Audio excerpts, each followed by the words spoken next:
The name of the middle-aged woman is Natalia Burris. She is part of the chef's team. After seeing Vincent class A2's batch, she is concerned that someone will notice later and find fault on her. So he decided to tell the chef. She knows that Chef Garner has some good relationships with students in class A1 personally. Once she tells him, he will then report it to the students. Sometimes later, just as she expected, after revealing the news to the chef. It didn't take an hour for the news to spread among the cooking staff. Since the classes are going on, it will take some time for students to know. But she suspects that Chef had already conveyed the news. We can only confirm it during the break time. Unaware of Natalia's actions, Vincent is attentively listening to lectures and taking notes in Class A2. At Class A1, an old man is taking a class about human anatomy. But students were dozing off, they were not so concerned about this class. Because the old man will not scold them anyway. At this time, beep, beep, beep. Frank's watch vibrates due to notification. Like others, he has been bored by the class. So, he casually views the notification. Seeing it's the message from Chef Garner. Frank squinted his eyes. Why this guy is sending message in the middle of the class? Frank thought to himself. But anyway, he decided to read it. After reading the message, his poker face changes drastically. A bit of surprise, anger and doubt filled his expression. For a moment, he thought the chef was drunk. How come someone else would eat food at their class's cafeteria? It's absurd, Frank muttered. Then without minding the notification, he tries to listen to the boring class. While seeing no response from Frank, Chef Garner is in confusion. For a moment his mind told him that Frank is listening to the class, so don't disturb him. No F************ ing way. Chef Garner said in his heart. Chef Garner knows too well about Frank. He has a good friendship with him. Other than fighting, Frank won't be interested in anything else. Scratching his head, Chef Garner ponders. Should I text others about it? He thought. Apart from Frank Lambert, he knows few mages in Class A1. But they are in the top 20 ranks. Unlike Frank, who is in the top 5. And talking about bottom-level mages. He didn't even care to think about it. In Class A1 there is a hierarchy. No one treats the bottom-rank mages in Class A1 as well. As they are a bit poor in power as in comparison to middle-rank mages. That's why when Chef Garner learnt someone from Class A2 came to this cafeteria, he is shocked. The Class A2 students were worse than bottom rankers of Class A1. So he really felt unbelievable. But when he sent a message to Frank Lambert, he made some errors in the content. He did not explicitly mention Class A2 students. In a bit of a hurry to send the message, he typed it as some random person. If he had typed Class A2, Frank would have reacted differently. The name of Vincent would strike his mind instantly. So right now, Chef Garner decided to tell Frank later. Time progresses. The time of break eventually comes. Earlier, some bottom rankers in Class A1 tried to find Vincent during lunch hours. But they didn't find him in the end. Seeing the break hour right now, they decide to go again. Just as they expected, after arriving at the 5th floor. They interrogated someone to find the answer. Vincent is in Class A2 right now. After knowing that, they hurried towards Class A2. Since it's a lunch break, most of the students are walking along the corridor. Batch of Class A2 can be seen clearly on their uniform. Hearing the loud footsteps coming towards them, Class A2 students reacted immediately. But upon seeing the batch of Class A1, they were panic-stricken. Why are these devils coming towards our class? They hurriedly emptied the place and walked back to their class. An arrogant smile can be seen on Class A1 students. They thought, even though they are bottom rankers in their class, compared to these pigs, they were way much better. So they were quite satisfied by seeing their reactions. Inside Class A2. Sigh, I'm going to stop taking notes hereafter. It's really terrible. Just as I was feeling irritated, I saw students walk back and hurriedly. There is some chaos and quarrel. Seeing that my eyebrows furrow further, what happened? Why they so look unsettled? I watched as I sat back in my seat. Earlier, I thought about walking outside due to a break. But seeing my notes, I felt it's better to rewrite some points. At the same time, Palmer, who was with Timothy outside, noticed something. Palmer's eyes set on people coming towards them. He noticed students near them hurriedly backed away upon seeing them and making space for them. But like others, when Palmer eyes on the Class A1 batch, damn. His pupils constrict. Unlike Class A1 students, Class A2 guys were clueless about the incident. Ms. Rivers didn't reveal it. Vincent didn't even bother about it. And Fatty Lucas is in absence today. So seeing a sudden surprise visit from their rivals, everyone here is flustered. Palmer, what's going on? Timothy inquires with somewhat confusion. He has always been careful. Not knowing why this is happening makes him even more unsettled. Palmer shakes his head in denial. He had a call with Liam yesterday night. But he knows Liam won't seek help from these bottom rankers. So, he doesn't want to reveal anything. So he answered to Timothy, "No, I don't know." Timothy raised his eyebrows. Could it be?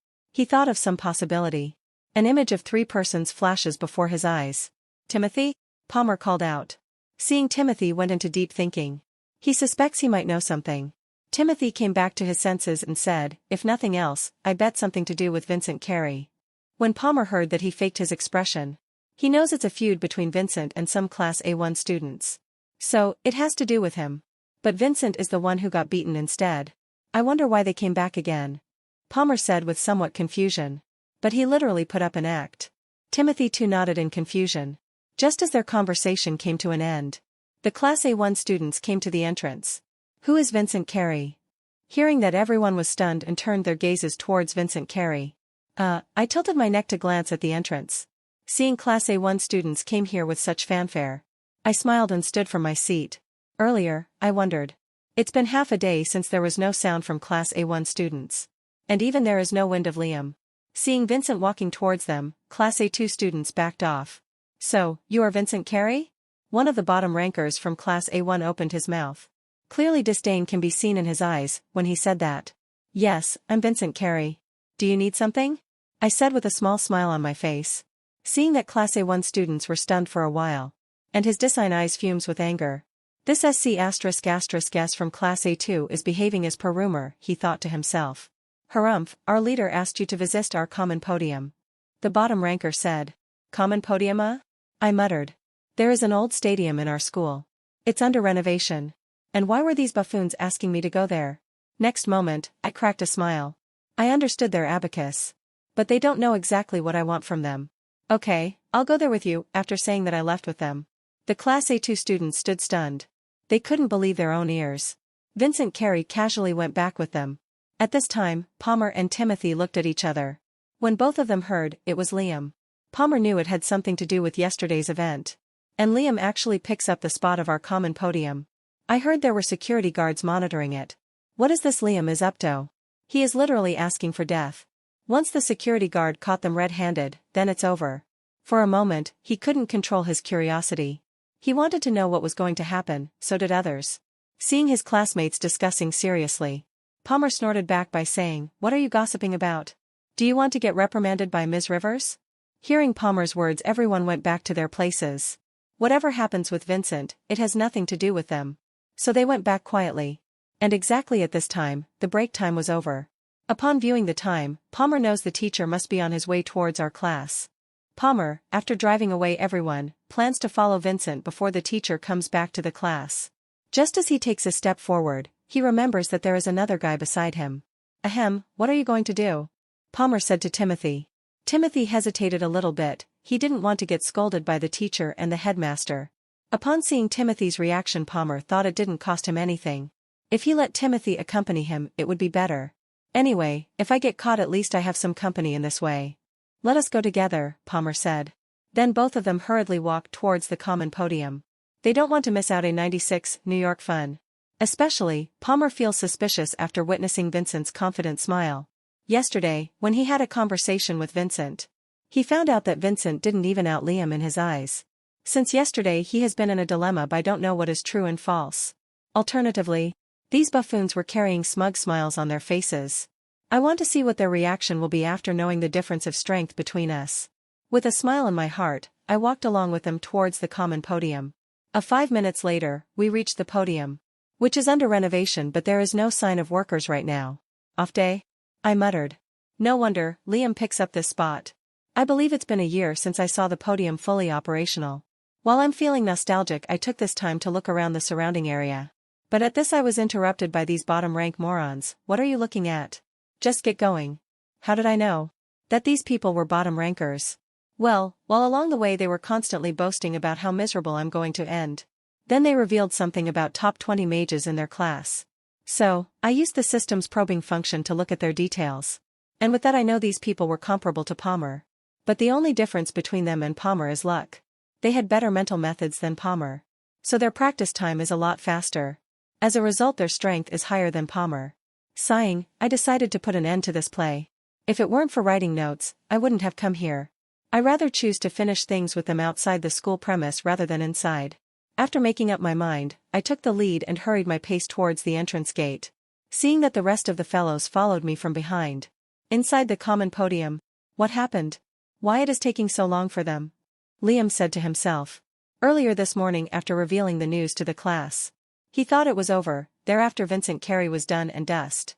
But who would that Mr. Wallace would drop bombshell by saying Vincent combat power is strong. And its magical power is comparable to top 10 mages in our class. When Mr. Wallace said that he couldn't believe his ears. He thought his friends must have been sneak attacked. He couldn't come up with a scenario where 1 versus 3 fighting situation. And the 3 weren't able to fight against one guy, instead they got beaten and bedridden. So, he didn't believe Mr. Wallace's words at all.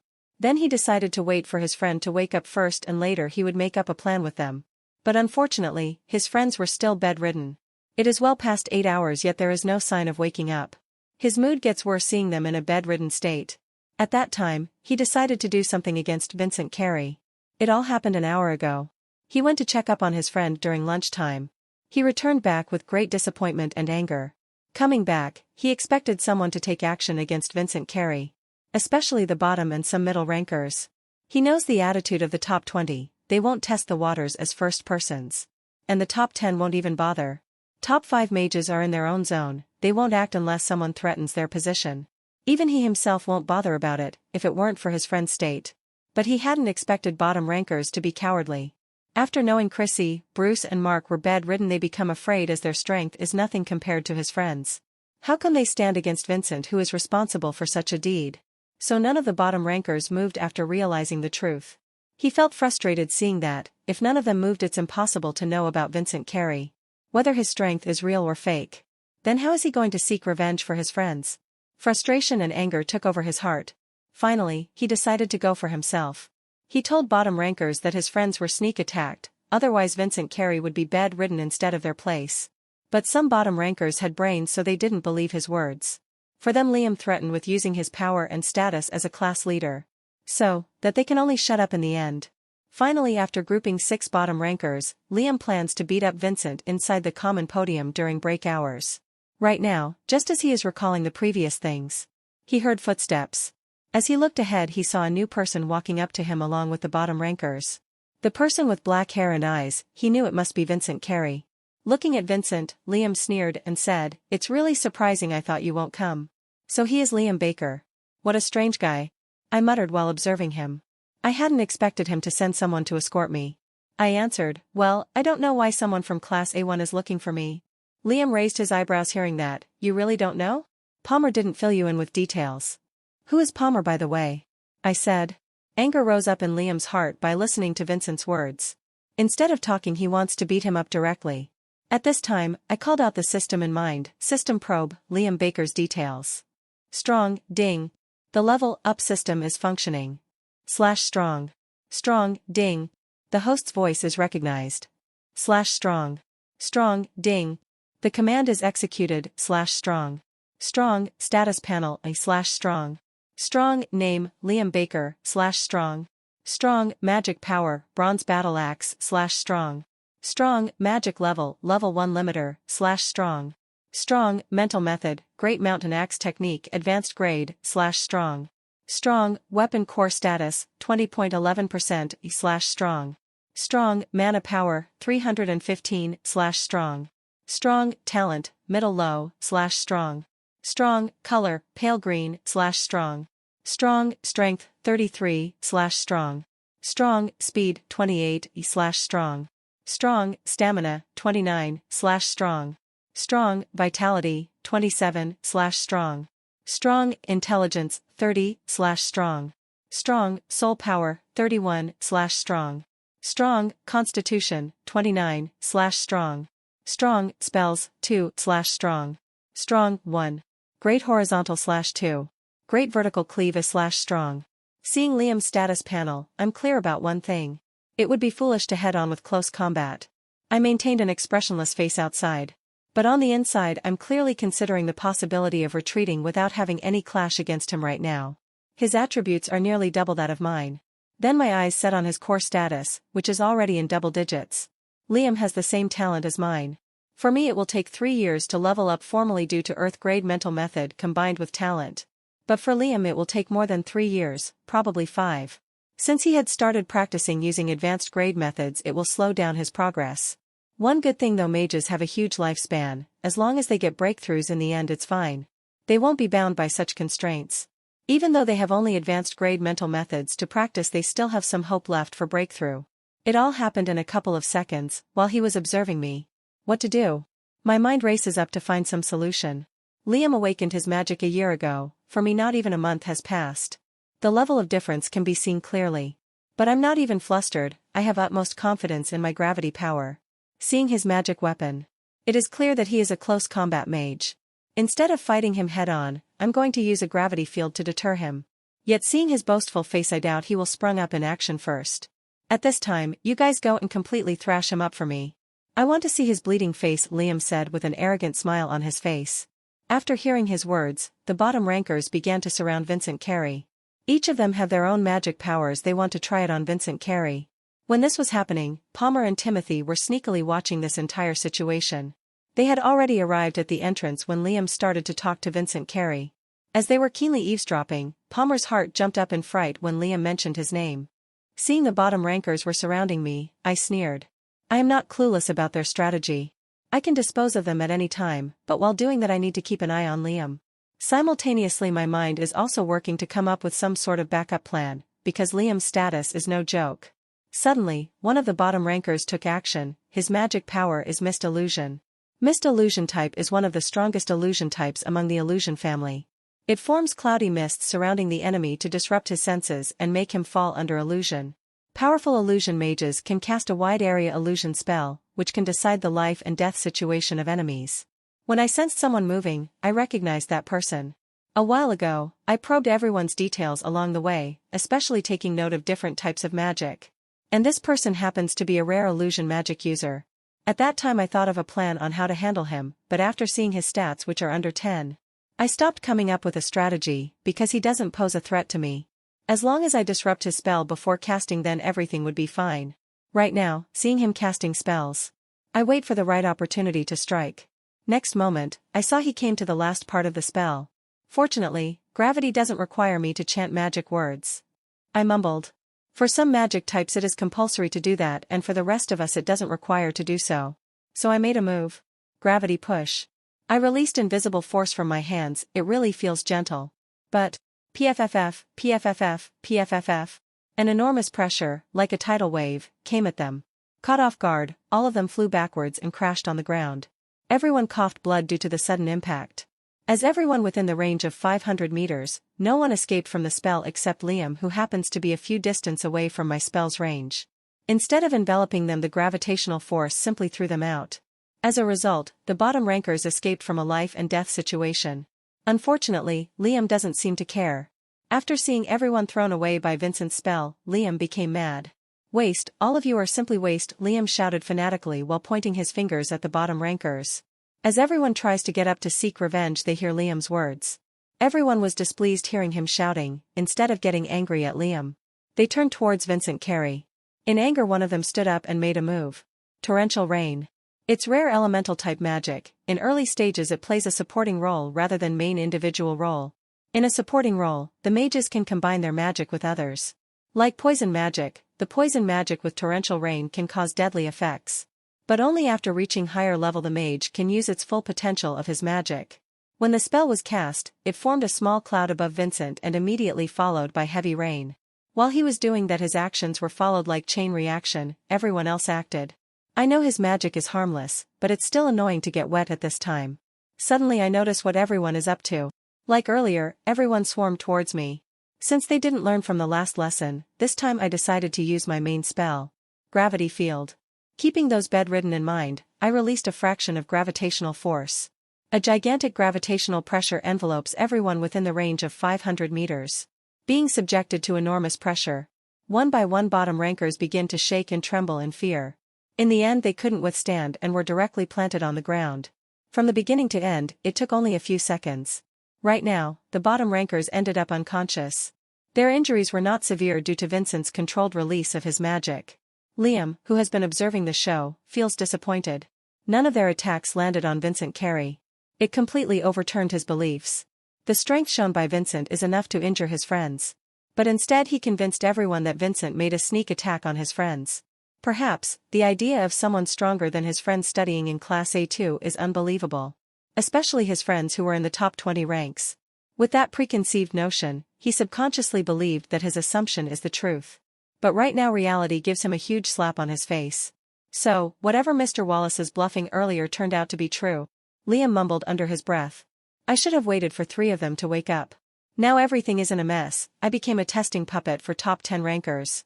But he firmly believes that Vincent can't make any wind against him. So, he attacked with his powerful spell. For weapon mages, they have privileges that others don't have. It's the collection of weapon spells, formerly known as weapon techniques. Great vertical slash. A rudimentary form of bronze battle axe materialized in his hands. The battle axe's shape is not clearly formed except the cutting edge. A bronze color aura can be seen whirling around the battle axe. His magic weapon's name is derived from this bronze aura.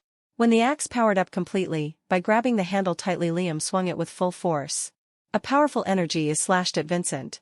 The energy shot is nothing but external outburst of his mana power. But this time there is some slight difference. The outburst of his mana contains a tinge of bronze power in it, which makes some kind of enhancement to his weapon. While I'm analyzing, the energy slash reached me in an instant. I already expected that he would do something like this while I'm busy. So I always had one eye on him because of it. I evaded the attack on time.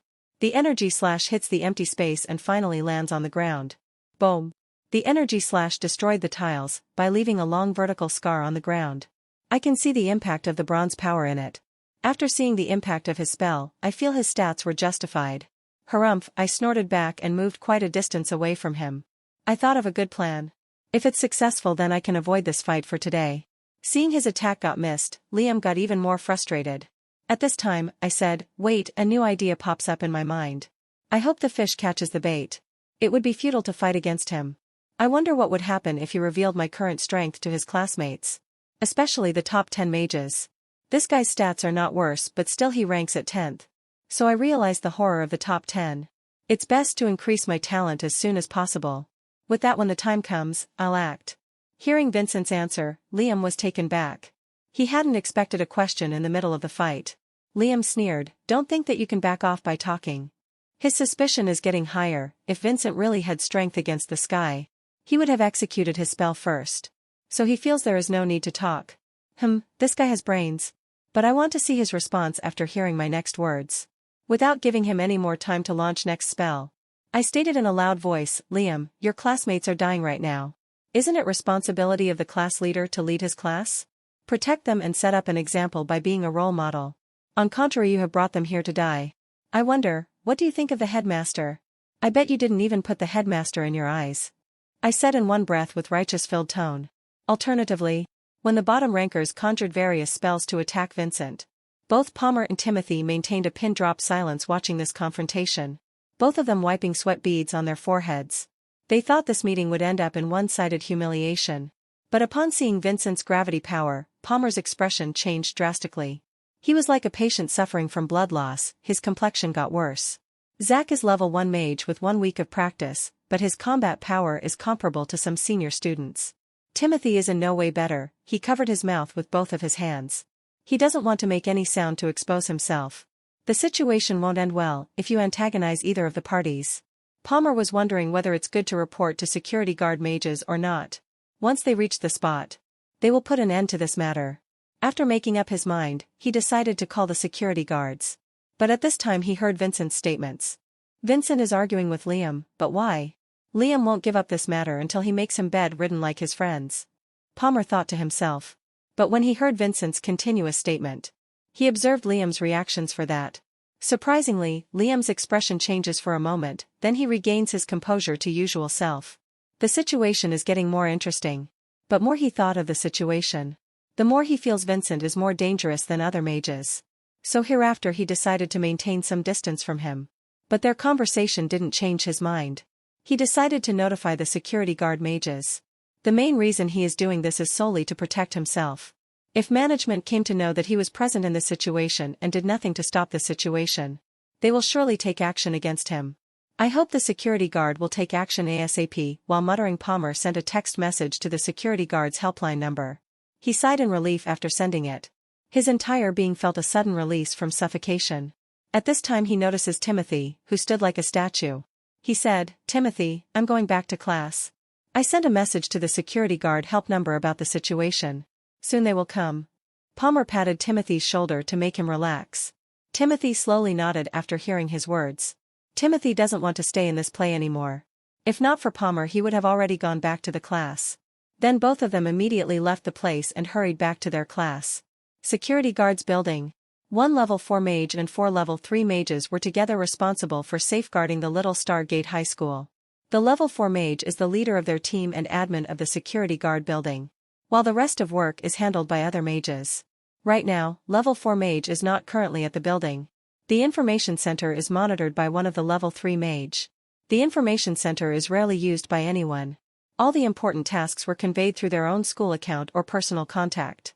The information center typically uses helpline numbers to help students and teachers. It's rare for a helpline number to receive any message or calls. So none of the mages waste their full time sitting in front of the information desk. They only check up from time to time if there is any update. Fortunately, one of the level 3 mage is free right now. He casually checks for any update. But suddenly, beep, beep, beep. The information center's virtual screen lit up with notification. The level 3 mage's name was Marcus Cole. What? He stood up from the seat in shock. Marcus never saw anyone using their helpline number. But right now there is actually a request for help. Seeing that his face turned solemn, if people really use this number then it's something that must be important. He hurriedly sat back in his seat and read the notification. After reading the message, Marcus doesn't know how to react for a while. Students these days are really too much. They have not at all entered the society yet. But they had already started showing a bit of arrogance. It's the message from Palmer, where he says the leader of Class A1, Liam, is fighting against a new Class A2 student named Vincent. Right now it's happening at the common podium. The message was short, but it's enough to convey the message. Marcus left after reading the message. Right now he is heading towards the common podium. He wants to stop them before someone gets injured. He doesn't know the state of bottom rankers because Palmer only mentioned Liam and Vincent. A couple of seconds later, Marcus reached the entrance of the common podium just in time. He notices the area, the sound of clashing can be heard outside. Hearing that, he increased his pace, rushed inside. Since he is level 3 mage, it took him only a few steps to enter inside. 2 large axe marks were left on the ground by Liam as he failed to timing the attack. I cleverly maintained a huge distance away from him. I neither got close to Liam nor I planned to run away from him. So far he only attacked 2 times using the axe spell. While I'm trying to distract myself with my words. The unconscious fellows didn't seem to wake up. I still don't know whether they had suffered any injuries or not. "Common, why are you running away from me?" Liam roared as he closed the distance between him and Vincent. Seeing him coming towards me, my expression turned cold.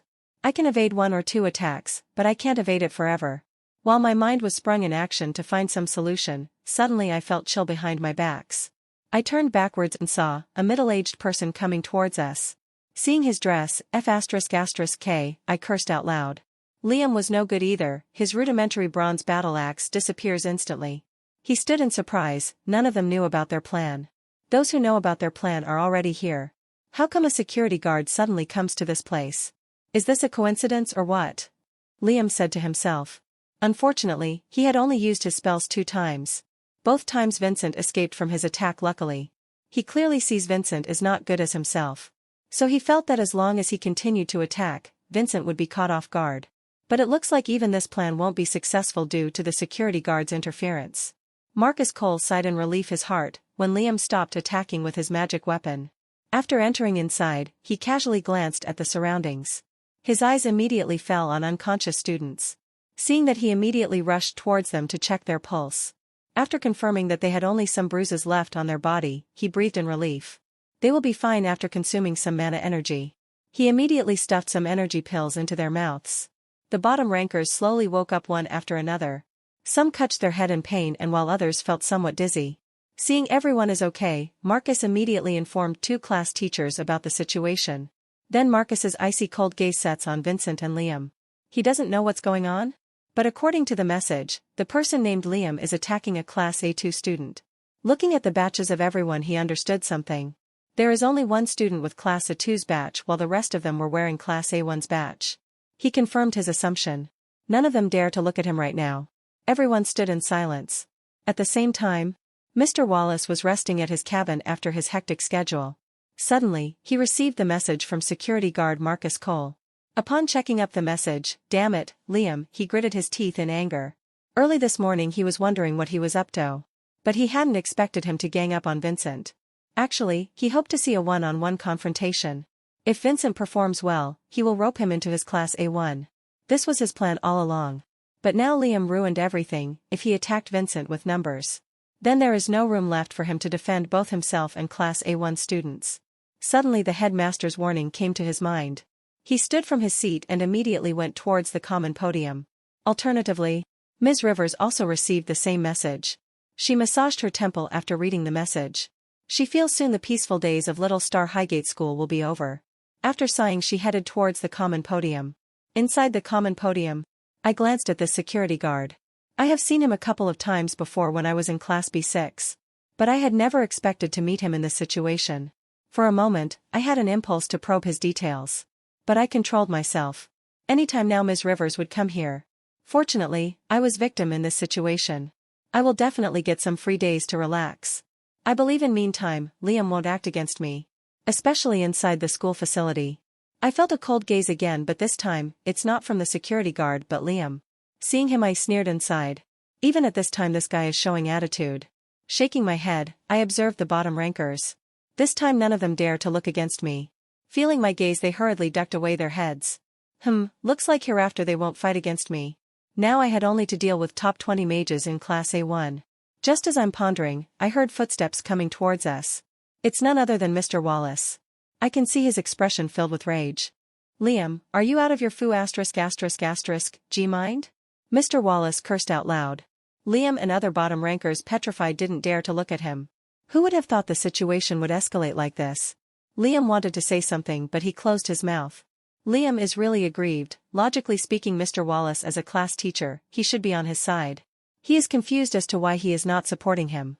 Looking at their scared expression, Mr. Wallace snorted and looked back at the security guard and asked, "Marcus, what happened here?" He was actually aware of the earlier dispute. But he doesn't know when Marcus arrived here. Just as he was questioning, there were other footsteps that could be heard from the entrance. But this time it's the sound of heels. Ms. Rivers came with an annoyed expression on her face. When she spotted everyone, her eyes immediately set on Vincent Carey. Walking towards him, she asked, "What happened?" I sighed in relief when I saw her. Hearing her question, I nodded and answered, "Liam and his friends wanted to teach me some lesson." Soon a fight broke out between us. Fortunately, Mr. Marcus interfered in time to stop us hurting each other. I explained carefully without exaggerating anything. If I start to spew some nonsense, it will create a bad impression of me. Marcus Cole looked at Vincent in an appreciative gaze. Because Vincent didn't play any victim card. He just told it as it is. Even Mr. Wallace was stunned. He thought Vincent would complain about the situation. But he hadn't expected such an eloquent answer. Suddenly, he thought of something. It's not too late to gain Vincent's favor. He had an idea of gifting some rare treasure to Vincent. There are some useless treasures in his hands. Due to the low level, they weren't useful for him. Initially he planned to give it to his students. But none of them seemed pleasant to his eyes. On top of it, the majority of his students were rich. They might look at his treasure with disgust. So he forgot about the matter until now. Ms. Rivers' eyes shone with surprise. Initially she was annoyed. But looking at the things here, the ball is in their court all along. So they are not on the receiving end. After confirming it with Vincent's words, she went on to an offensive note. She looked at Mr. Wallace, said, "A1 class teacher, looks like you forgot the warning given by our headmaster. You told your student to group up and attack my student. Luckily, Marcus was present here. If not?"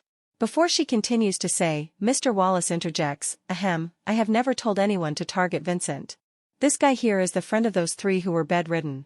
He might have come here on impulse." Mr. Wallace tries to justify his words. Even though he didn't like Liam's actions, he still has to do his job as their class teacher. "Harumph," Ms. Rivers snorted back immediately. Liam gritted his teeth in anger. He knows everything now lies in the A2 class teacher's hands. He doesn't know what the conversation happened between them and the headmaster.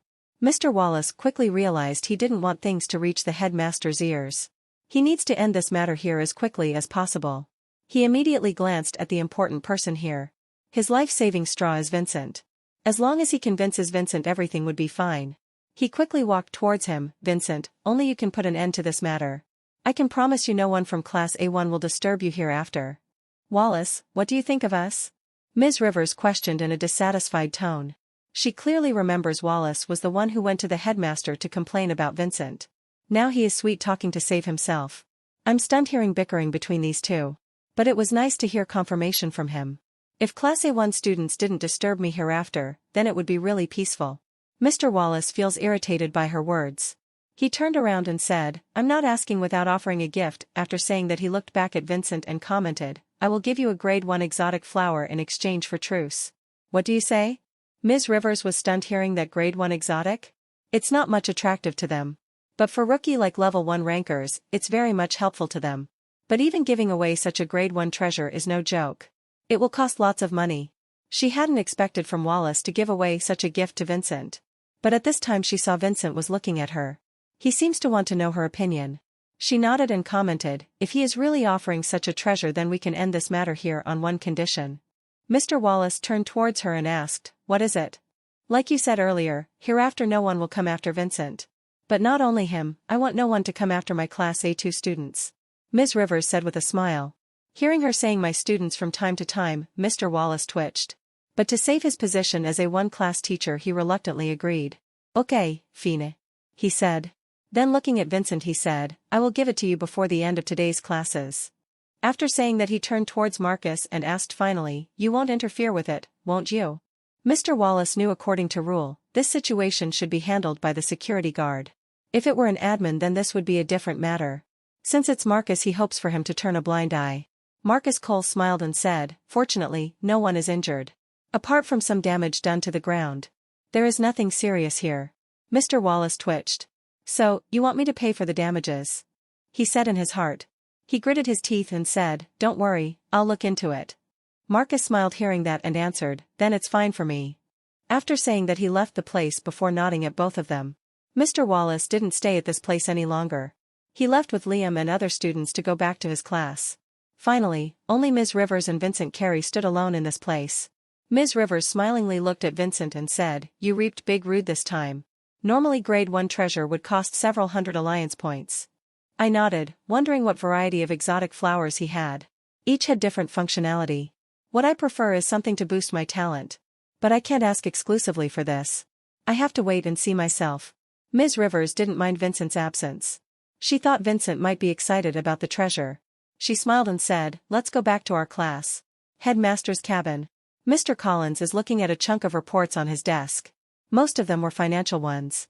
Running such a mage school is no joke. It's only a small-scale school but it's consuming his whole energy. He can't imagine the workload of mage schools at the capital. Capital of our country is the birthplace of elite schools. Even the size of one elite school is comparable to the size of a normal college in our province. Just as he was sulking about his fate, the small rune on his desk is lit up suddenly. Seeing that his expression condensed. These days people commonly use virtual systems to communicate. Only in secretive cases, mages will use rune communication. Before responding to the rune communication, he informed his attendant to not disturb him unless he calls him. After making sure everything was okay, he responded to the rune communication. The black color rune is arranged in a circle. In the center of it a dark silhouette can be seen. The person is wearing a mage robe and mask. It's difficult to identify such a person. But Mr. Collins identified in one glance. Seeing the person his expression turned bright but he asked solemnly, what happened to you? I have been trying to contact you for a while.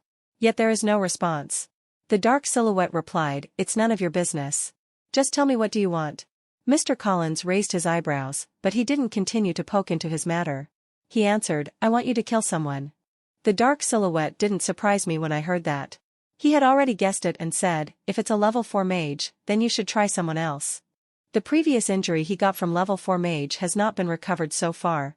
So he didn't want to face another one at this time. Mr. Collins smiled hearing that, it's really embarrassing to say. But he doesn't know how he will react after hearing him.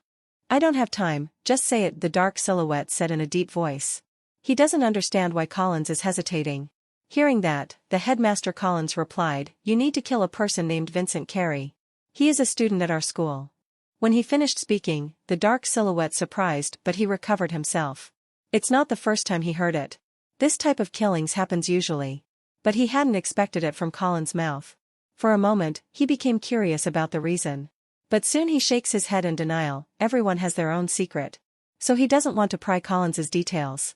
He nodded his head and answered, "Okay, send me his details. I'll contact you after killing him." After saying that, the dark silhouette ended the communication. The rune magic circle finally dimmed. Seeing that, Mr. Collins sighed in relief. It's good that he doesn't ask any unnecessary questions. That's why I like to work with poison daggers. He muttered to himself. For a moment, he thought about Vincent's fate and sighed. Nothing can be done in this situation. His fate is actually sealed when he chooses to join Yellow River Academy. He can only act according to Dark League's instructions. Otherwise he will be killed in no time. Shaking his head in frustration, he began to do his work. From MC perspective. What a drama. Things were quickly changed today. I muttered while listening to the lecture. That Liam guy is really stupid. Looks like he miscalculated my power. Otherwise he wouldn't have planned this. But what I'm unsettled about is the power shown by him. He is just one of the top 10. Though Mr. Wallace gave his word, I'm not sure whether his students listened to him. While tapping the desk, I went into deep thought. The only way that I could think of increasing my strength is by looting. I smiled wryly thinking about the answer. But this is the only way I got. I thought about earning money in a righteous way. But my part-time job would take month. Even with that, I'm not sure about buying exotic treasure. It will cost 10 times my salary. After confirming it in my mind, I begin to think about soft permissions. I had already tried to kill Palmer. But he is strange. Probably a second-generation rich person acting normal inside the class. Such a person, it's best to avoid it. Then I thought about those bottom rankers. I heard most of them who were studying in A1 class were rich. So, it's best to start with them. In this way, I can vent my anger on them. Due to the headmaster's warning, I left them in one piece. If not for his words, I really wanted to shred them into pieces. A smile blossomed on my face after gaining some clarity. The invisible pressure enveloping my heart vanishes into thin air. There is nothing to worry about as long as I make clear and rational decisions. Then I shifted my attention towards the class. While this was happening, Palmer and Timothy were silently listening to the class. From time to time Palmer looks at Vincent. How come this guy is behaving normally like nothing has happened? Palmer thought to himself. But he also doesn't know what happened after he left the place in a hurry. But looking at Vincent's peaceful face, he thinks things did not end well for Liam. He must have suffered from some kind of punishment. Shaking his head, he continues to mind his business. He had already seen the horror of their magic. Let's not talk about Liam's strength. He is already aware of his magic power, that's why he is very submissive towards him. But Vincent's battle prowess is completely opened his eyes. He has now clearly realized why those people with taboo power were respected and sought by various forces. Thought Vincent, gravity is sub-taboo power, it's clearly powerful than other common magic powers. Sigh. He again told himself not to mess with Vincent Carey. Time progresses. Eventually, the classes came to an end. Seeing that, I immediately moved towards the exit. I need to catch those bottom rankers before they disappear from my sight. Just as I was getting into lift, someone touched my shoulder. Feeling that, I immediately turned back and saw Mr. Wallace. As expected, he came just as I was expecting him. Looking at Vincent, Mr. Wallace answered, "Here, it's your compensation," saying that Mr. Wallace handed him a low-end storage bracelet. Which is bronze in color. Storage bracelet. I recognized it at first glance. He told me something about exotic flowers, why store bracelets now? Feeling confused, I take it from him and wear it on my wrist. Thank you for the gift, Mr. Wallace. But I'm in a hurry, so don't mind it. After saying it, I left the place immediately. Mr. Wallace stood stunned. He really wanted to fill in some nice words about him. But before he could say something, Vincent went away. Shaking his head, he moved away from this place. He will talk to him later. After leaving the school premise, I chose a good spot to hide. I actually came faster than others. So far none of them from A1 class left the school. Only after 5 minutes, people begin to walk out of the gate. I waited for a couple of minutes, before I saw students from a ranked division coming out of the school. Slowly, it was my class. I saw Palmer and Timothy walking together. After leaving the gate, they parted their ways. What to do? It's not easy to kill someone in daylight. I smacked my head gently, since I had made my mind. There is no use in backing off. It's impossible to kill 5 people today. They will surely part ways after leaving the school. I need to pick someone who is going towards an isolated area. 2 minutes later, I spotted Liam. There was a solemn expression on his face. Surprisingly, he is not walking alone. There were 3 people with him. Looking at them, I finally realized, poisonous women? Looks like they were not bedridden anymore. I smiled while watching their reaction. I wonder what they are talking about. I have a vague feeling that it's about me. Just as Vincent predicted, the trio were discussing him. Damn, I never thought Mr. Wallace would give in at the last moment. Liam muttered in dissatisfaction. Bruce commented, you said the headmaster had warned Mr. Wallace. How can he do that? We are the ones victim here, not Vincent. Shaking his head, Liam replied, he didn't say it clearly. Something must have happened at the headmaster's cabin. His words were heard by the trio's friends. Chrissy's heart fumed with anger. Her poisonous tongue had already started to slander Vincent. If not for Vincent hiding in the Class A2, do you think he can survive from us? She said with dissatisfaction. Mark didn't make a sound, but he too had anger boiling down in his heart. It's just that his friends were vocal about it. He isn't. Right now everyone had same thought in their mind, is that Mr. Collins is helping Vincent. Otherwise he wouldn't have scolded Mr. Wallace. At first Liam didn't have this thought, but seeing Mr. Wallace sacrificed exotic flowers, he was thoroughly convinced. The headmaster Collins didn't want anyone to harm Vincent.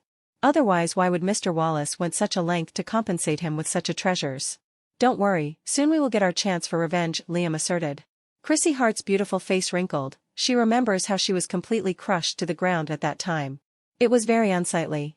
She vowed in her heart to teach a good lesson to Vincent when the time comes. At this time Bruce said solemnly, I have a good idea. Hearing that, everyone halted their footsteps. Liam raised his eyebrows and asked, what is it? We can't move him inside the school. Nodding his head, Bruce replied, you said Mr. Wallace promised him that none of us from Class A1 will harm him hereafter. Yes, Liam said. Then why don't we transfer him to our class? Bruce said with a smile. Hearing that, Liam's eyes shone brightly. A realization dawned upon everyone. Hey, Vincent should have been transferred to our class. But why is he studying in Class A2? Low-key Mark opened his mouth for the first time.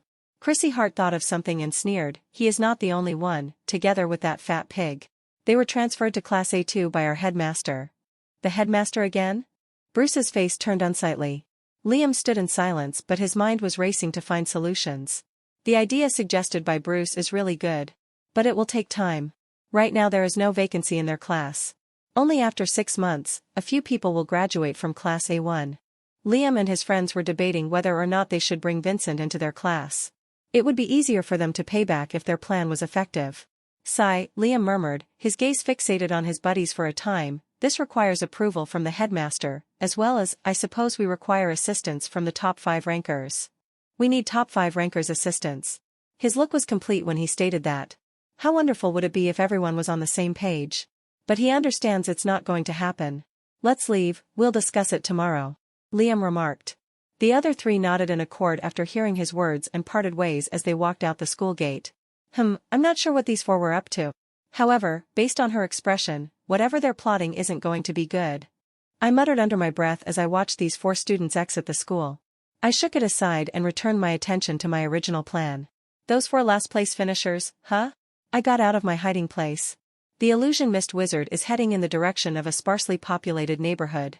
That place is a little off the beaten path. However, after a short distance, you will come across a suspension bridge. There are few residential settlements in the area across the bridge. One of those residential communities may be his home. I grumbled as I considered assassinating him before he reached the suspension bridge. I slowly followed him from behind after making up my mind. He's walking a little slowly right now, unconcerned about anything. Apart from him, no one else seems to be moving in this path. After confirming it, I breathed a sigh of relief. I believe the ideal environment for murder has been created. After a few minutes, this guy still hasn't found anything. My strategy appears to be moving along smoothly. But then I came to a complete stop. When I saw the guy abruptly shift directions, I raised my brows.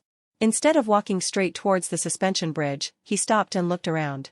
I got up when I realized what he was up to. When he saw no one was following him, he felt safe and decided to stay in this area for a bit. You'll discover the inception of this content at N0V at Lbin. Looking at his conduct makes me suspect. I thought to myself, he appears to be waiting for someone. Time passes. 10 minutes later, the illusion mist mage receives a phone call. He waited a few seconds after attending to it before noticing someone approaching him. When I saw the stranger, my attentiveness heightened by a few degrees. I don't sense any mana fluctuation or pressure from the stranger, so he appears to be a normal human. The health of even the lowest-ranking illusion mist mage appears to be good. The stranger is dressed in black, with a black topcoat, black shirt, and black pants. He wore a cowboy black hat to keep his head covered. I feel strange gazing at his all-black everything aesthetic. What's the matter with these people's fashion sense? It only makes me want to go out and buy new clothes. While seeing this pair, I grumbled. I didn't realize it, but the illusion mist mage's fashion sense is superior to the stranger's. To demonstrate our identity, we are usually required to wear a school uniform or at the very least a school jacket. But none of us do it very often. This low-level illusion mist mage, for example, is clothed in blue pants, a quilted vest, and a white t-shirt.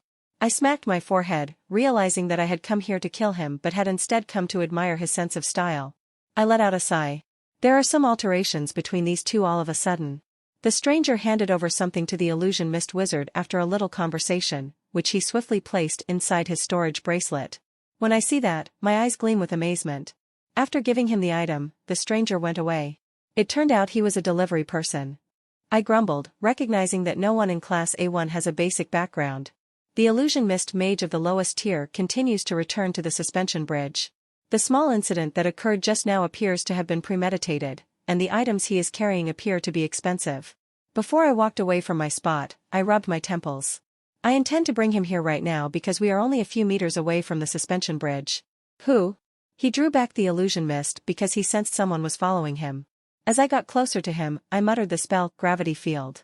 When the spell was cast, a massive gravitational force crushed down on the region inside a 500-meter radius. PFFF.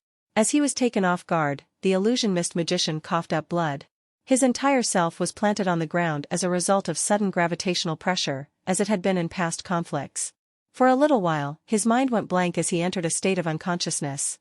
He couldn't think clearly as a result, but he believes this attack was similar. But, however, it's too late for him to do anything. He is currently on the approach of death owing to the crushing of his entire body by enormous gravitational force. Everything seemed to happen in the blink of an eye. I breathed a sigh of relief as I saw the person completely planted. At this point, I don't want any unexpected variables to appear. Then I boosted the gravitational force even more to utterly crush him. I removed the storage band from his wrist after establishing that he had lost all vitality.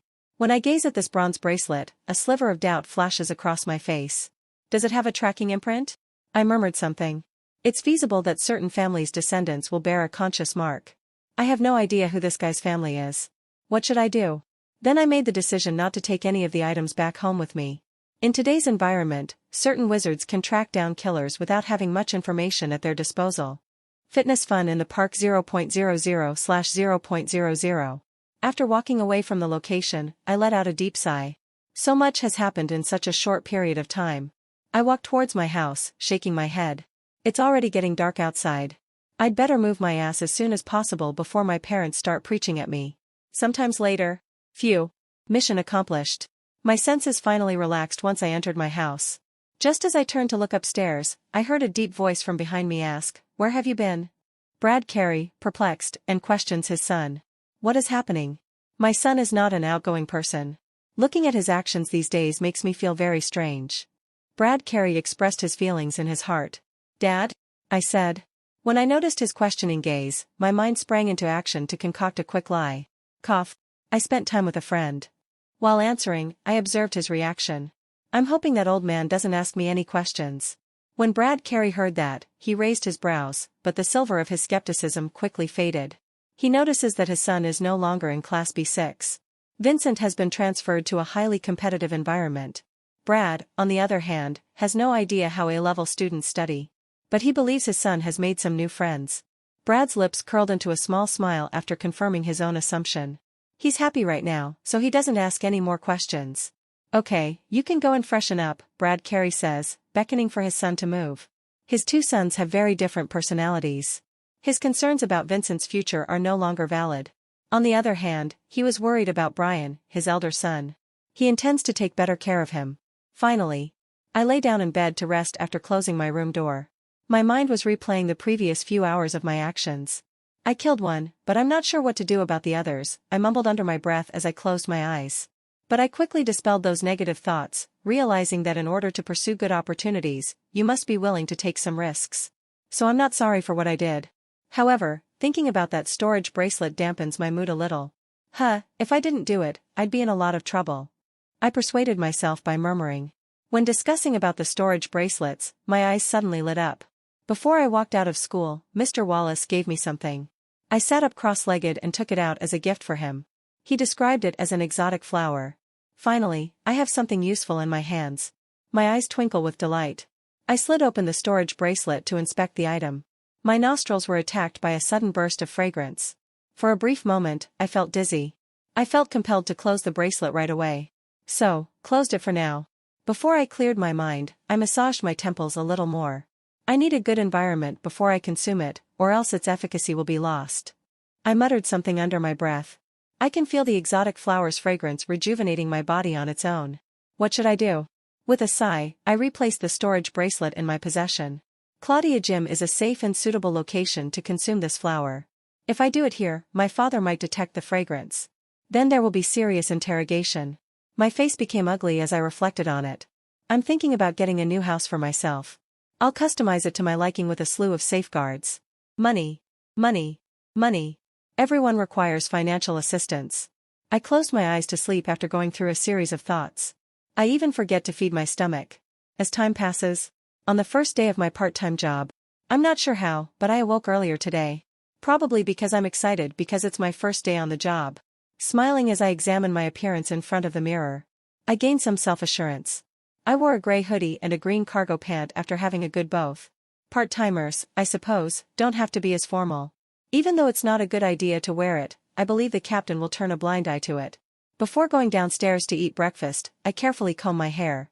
Despite being a level 1 mage, I'm starving. Before I can advance to a higher level mage, I need to get some good every now and then.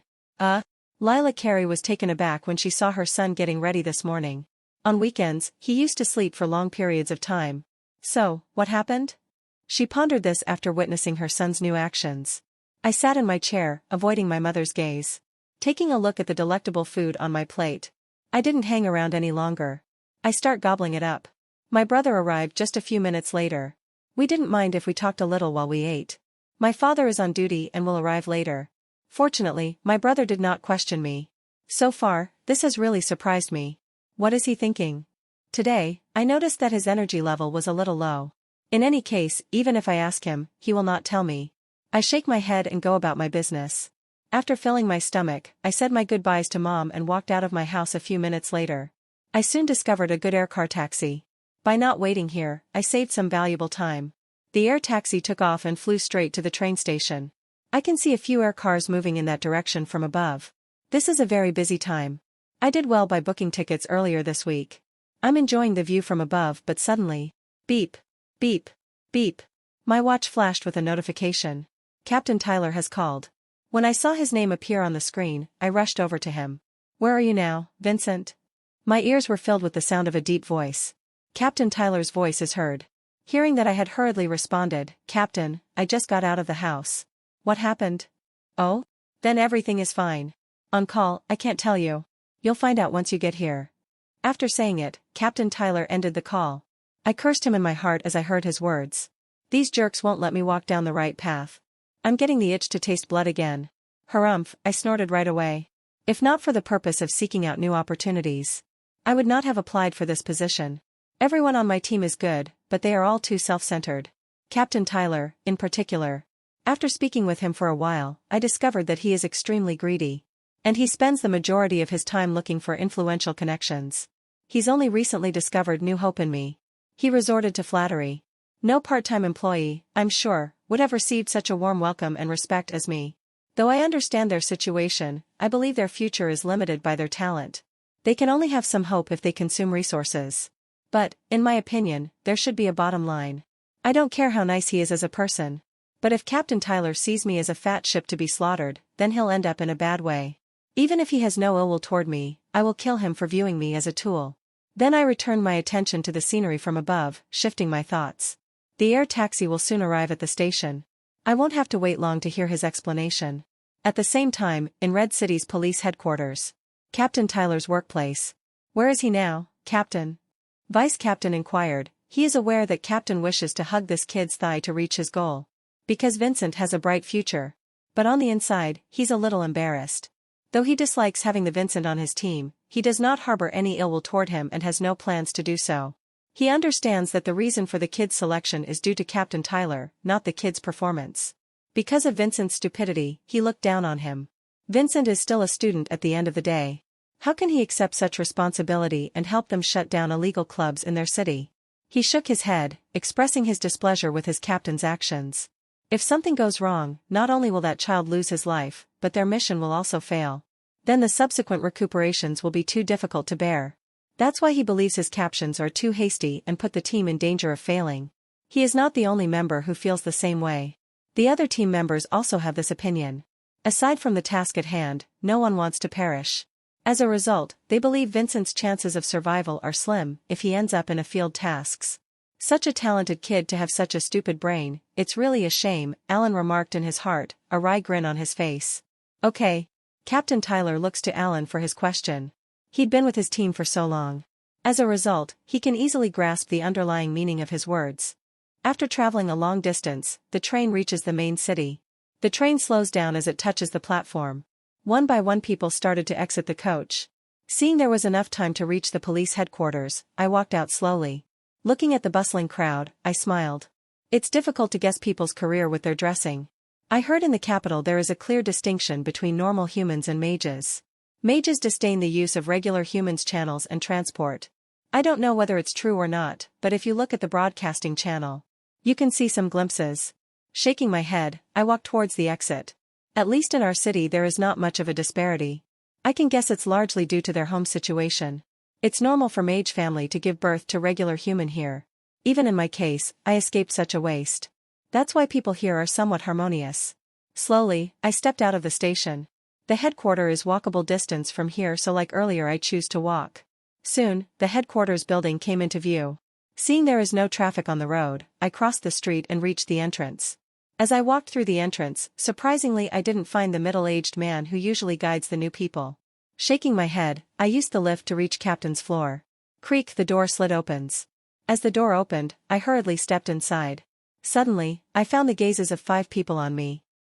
I tilted my neck to look at them. This guy? It's Vice Captain, why is he smiling at me? I'm confused, but soon I calmed myself down. I guess it must be related to Captain's earlier call. Without minding their gazes, I looked at Captain Tyler. Vincent, finally you're here on time. Good, good, good. Captain Tyler eased his expression seeing Vincent. The reason he called Vincent because he is in hurry. A while ago, they received some valuable intel regarding the hideout of the criminals. He suspects they were related to a legal organization.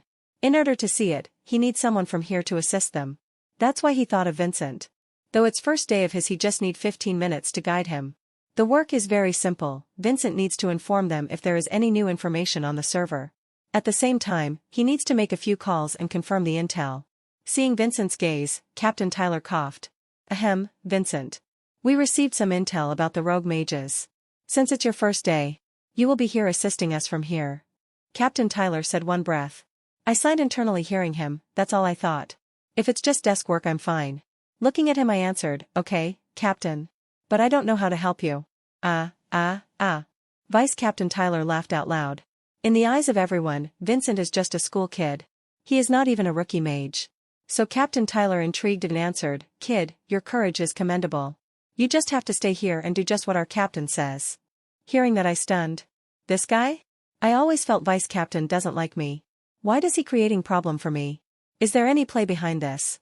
I frowned inside but I didn't show it on my face. Who knows, Vice Captain might be short-minded person. If I refute him he may do something against me in future. So I maintained an innocent newbie expression. Cough, cough. Captain Tyler breaks the ice by coughing. He too got annoyed by Alan's sudden interruption. So he looked at him in stern gaze and answered, Alan, let me finish my words. Before you want to instill your valuable insights to Vincent. Vice Captain Alan Hart skips a beat hearing that, so he stopped himself from saying anything. Yet he looks at Vincent in a playful gaze. When it comes to his other part of helping Vincent, he doesn't feel like helping him at all. He strongly feels Vincent should study in school rather than wasting time here. If it weren't Captain's presence, he would have advised Vincent. Sighing inside he let Captain finish his words. Seeing that Vice Captain Alan was behaving, he snorted and turned back at Vincent and commented, Vincent, come here, I'll tell you what to do. Then he turned towards other members and said, all of you wait outside for a while. I'll come in minutes. After saying that he gestures to Vincent to come quicker. Soon everyone walked out including the Vice Captain, leaving Captain and Vincent alone. Hearing Captain's words, I moved closer towards him. The Captain suddenly turned around, walked towards the corner and suddenly tapped some hidden mechanism. Creak, another door opened suddenly, which was clearly unknown earlier. Amazing, I said to myself, looking at such cool stuff. I bet in order to maintain confidentiality they are doing it. Even police mage are not safe inside police headquarters. Captain Tyler didn't catch his stunned look, instead he quickly led him inside. After stepping inside the room, I came across several monitors. And there is a large rune circle placed in the middle of the room.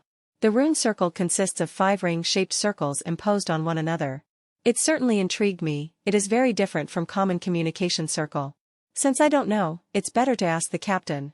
Captain, what is the function of this rune? Captain Tyler turned around hearing Vincent's voice. Seeing that Vincent gaze sets on summoning circle. He smiled and said, it's in one-way teleportation circle, or you can simply call it as a summoning circle. What summoning circle? My eyes gleamed with surprise hearing that. These kind of runes I had only seen in movies. That too, I guess fake ones. It's illegal to publicize the design of any kind of room of a circle. And no wonder, I felt these designs were very different to those of movies, I mumbled under my breath. Hearing Vincent's exclamation, Captain Tyler smiled wryly because he knew this rune is a very low-end one. That too, it had only one-way teleportation with limited distance. He sighed, but he didn't want to ruin his little fantasy.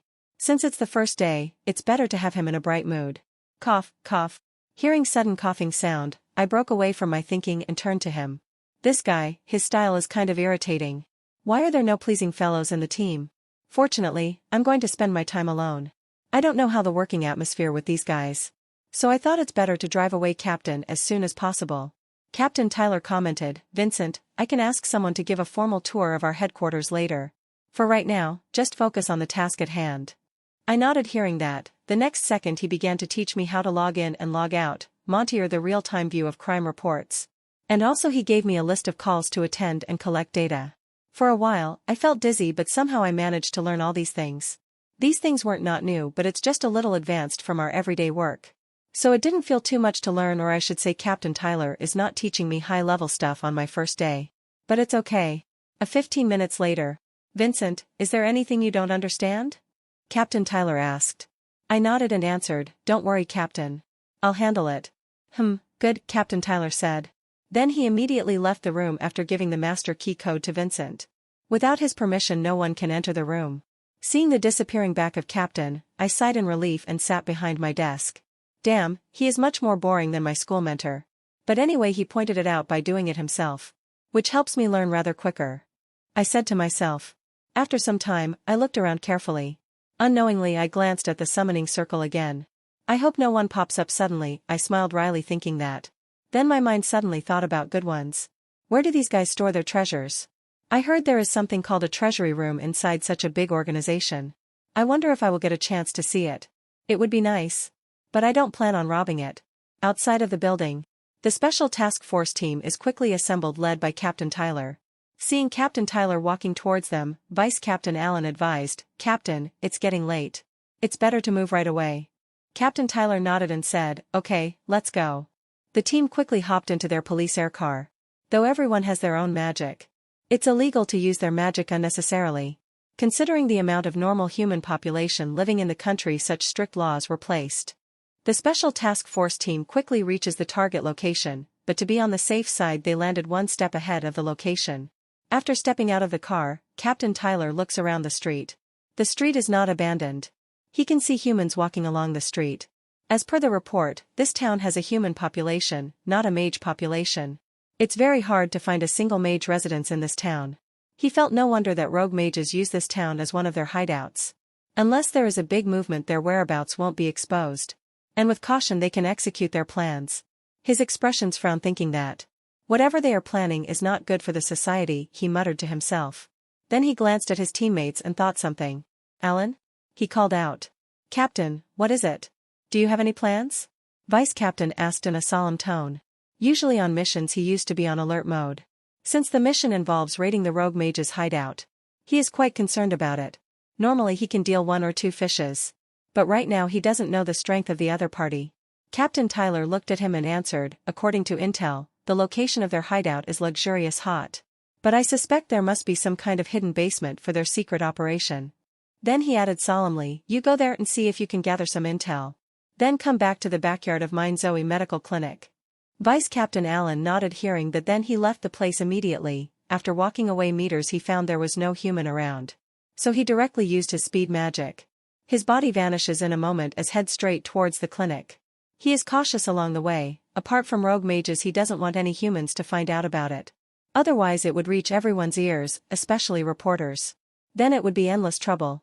Seeing the disappearing back of Alan the sensitive mage, Jimmy Herman couldn't help but complain. He commented, "Captain, if their team had a listening type sensible mage, then our team would be complete. And especially this mission would have become piece of cake for us." Obviously he is dissatisfied with Vincent's recruitment. If it were another sensitive type mage, he can use his sensitive listening power to collect the intel. There is no need to go forward to the enemy's lair. Captain Tyler feels a headache hearing that he already couldn't control Alan. Now Jimmy is also voicing out his opinion. "Fortunately Alan is not here, otherwise both of them would team up on me."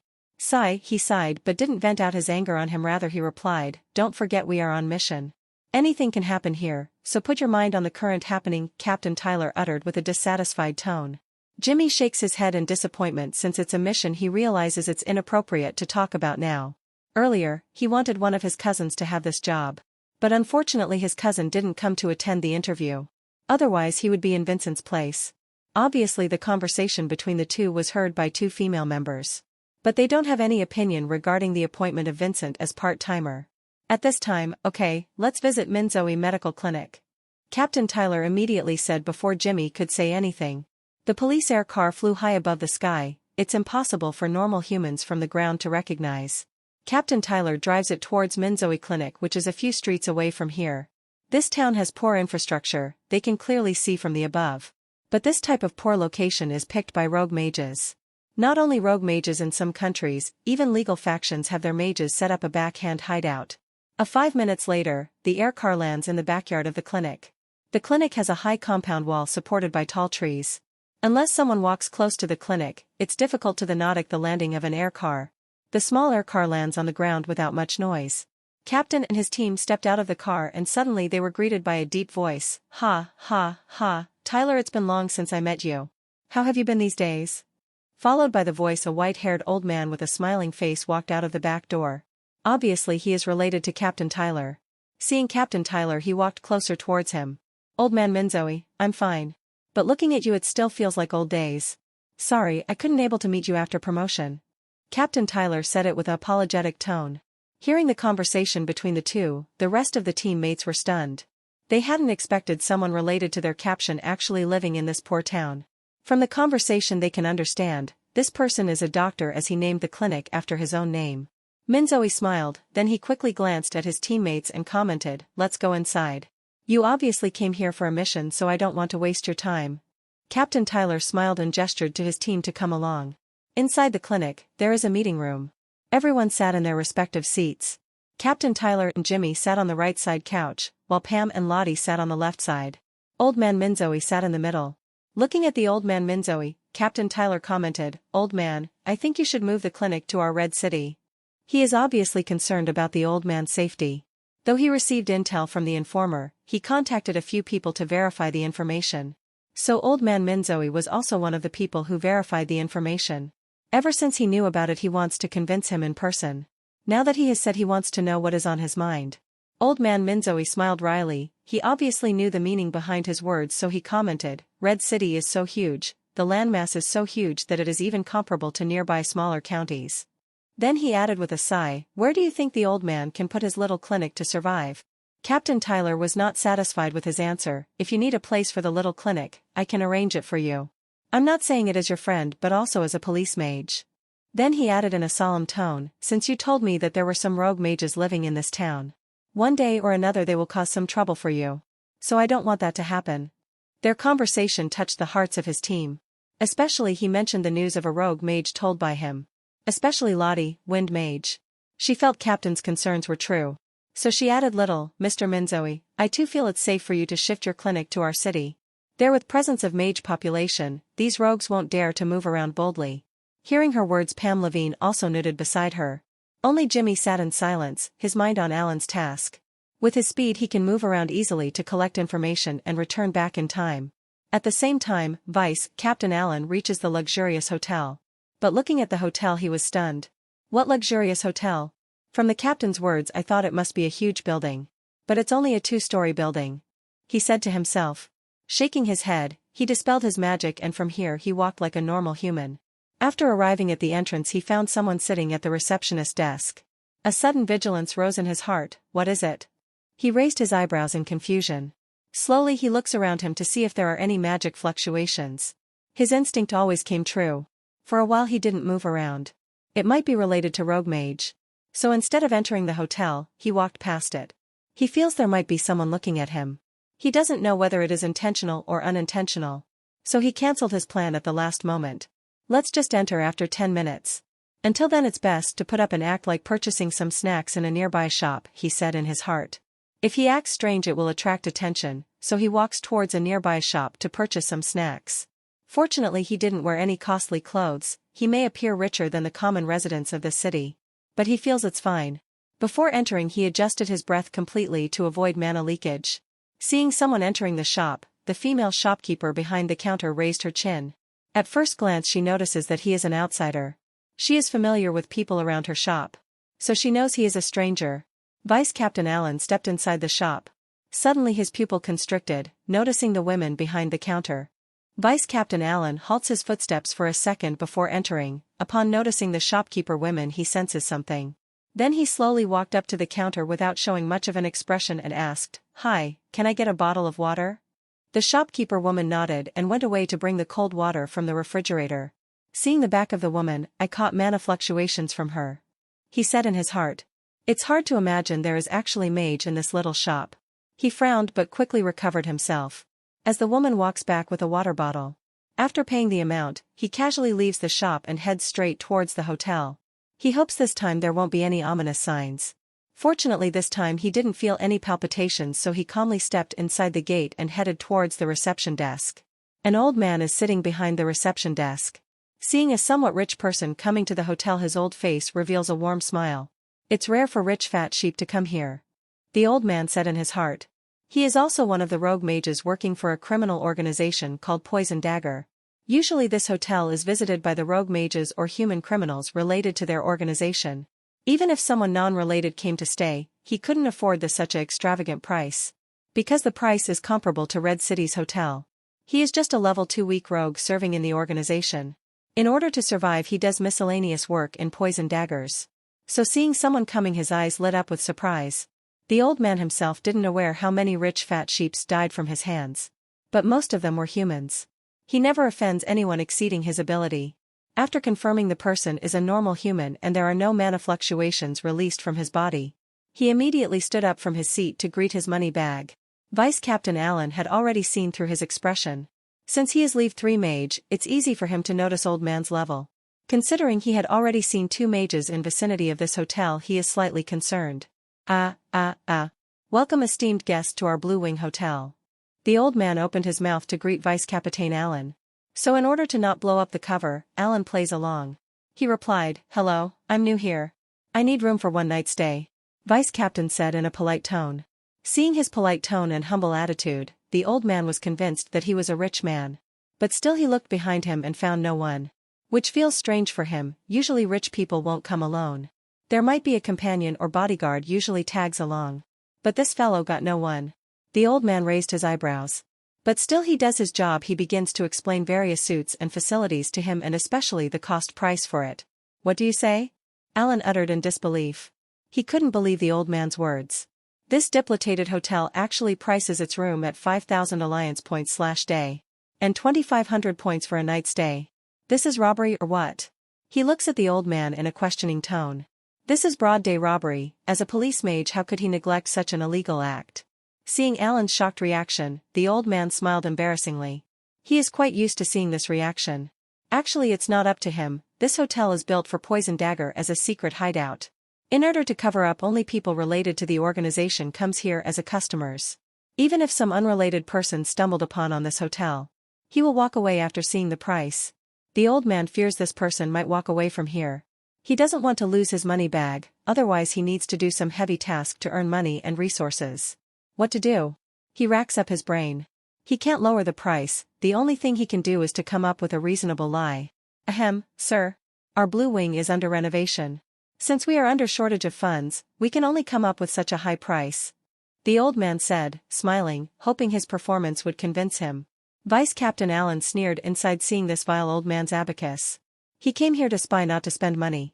Especially this kind of sky-high price only fool would pay.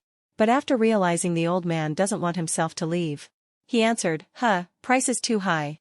Can I see the actual state of the room? If it appears okay, then I'll stay here at night, Vice Captain said with a somewhat disappointing tone. But his performance convinced the old man. The old man smiled and led him inside the hotel and personally guided him. There is not much room in this 2-story building. The first floor has 10 rooms, 5 on the right side and 5 on the left side. And the center has empty space which is used as a hall room. There is also an upstairs which leads to the second floor. While the old man is pointing at the left side of the room and talking to Alan about the rooms, there were 5 human thugs smoking and drinking with each other in the center hall. Upon seeing the old man guiding someone to the rooms, they couldn't stop themselves from talking. Hey, looks like that old mage caught another fat sheep, one of the burly-built thugs commented, while smoking. He had never seen that old mage to appear so polite, which caught him off guard. When he noticed Alan's somewhat luxurious dress, he is surprised. His words were heard by his friends. They too glanced at the duo who stepped inside one of the left side of the room. Seeing the old mage's flattering attitude, they were too dumbfounded. Seeing what his friend said appears to be true, the scar-faced person sitting beside him nodded and commented, that person appears to be a human. Seeing him believing every word of the old mage. I suspect he is an outsider.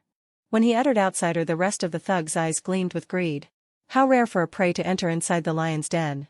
They don't want to miss this opportunity. For a while 5 of them looked at each other and smiled.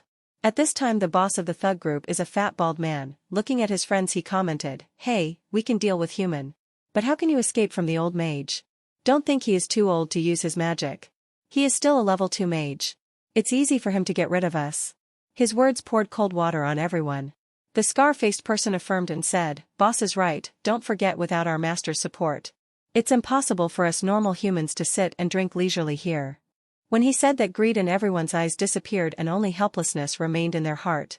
But not everyone is willing to give away such an easy chance. In this poor town it's rare to spot such a rich person.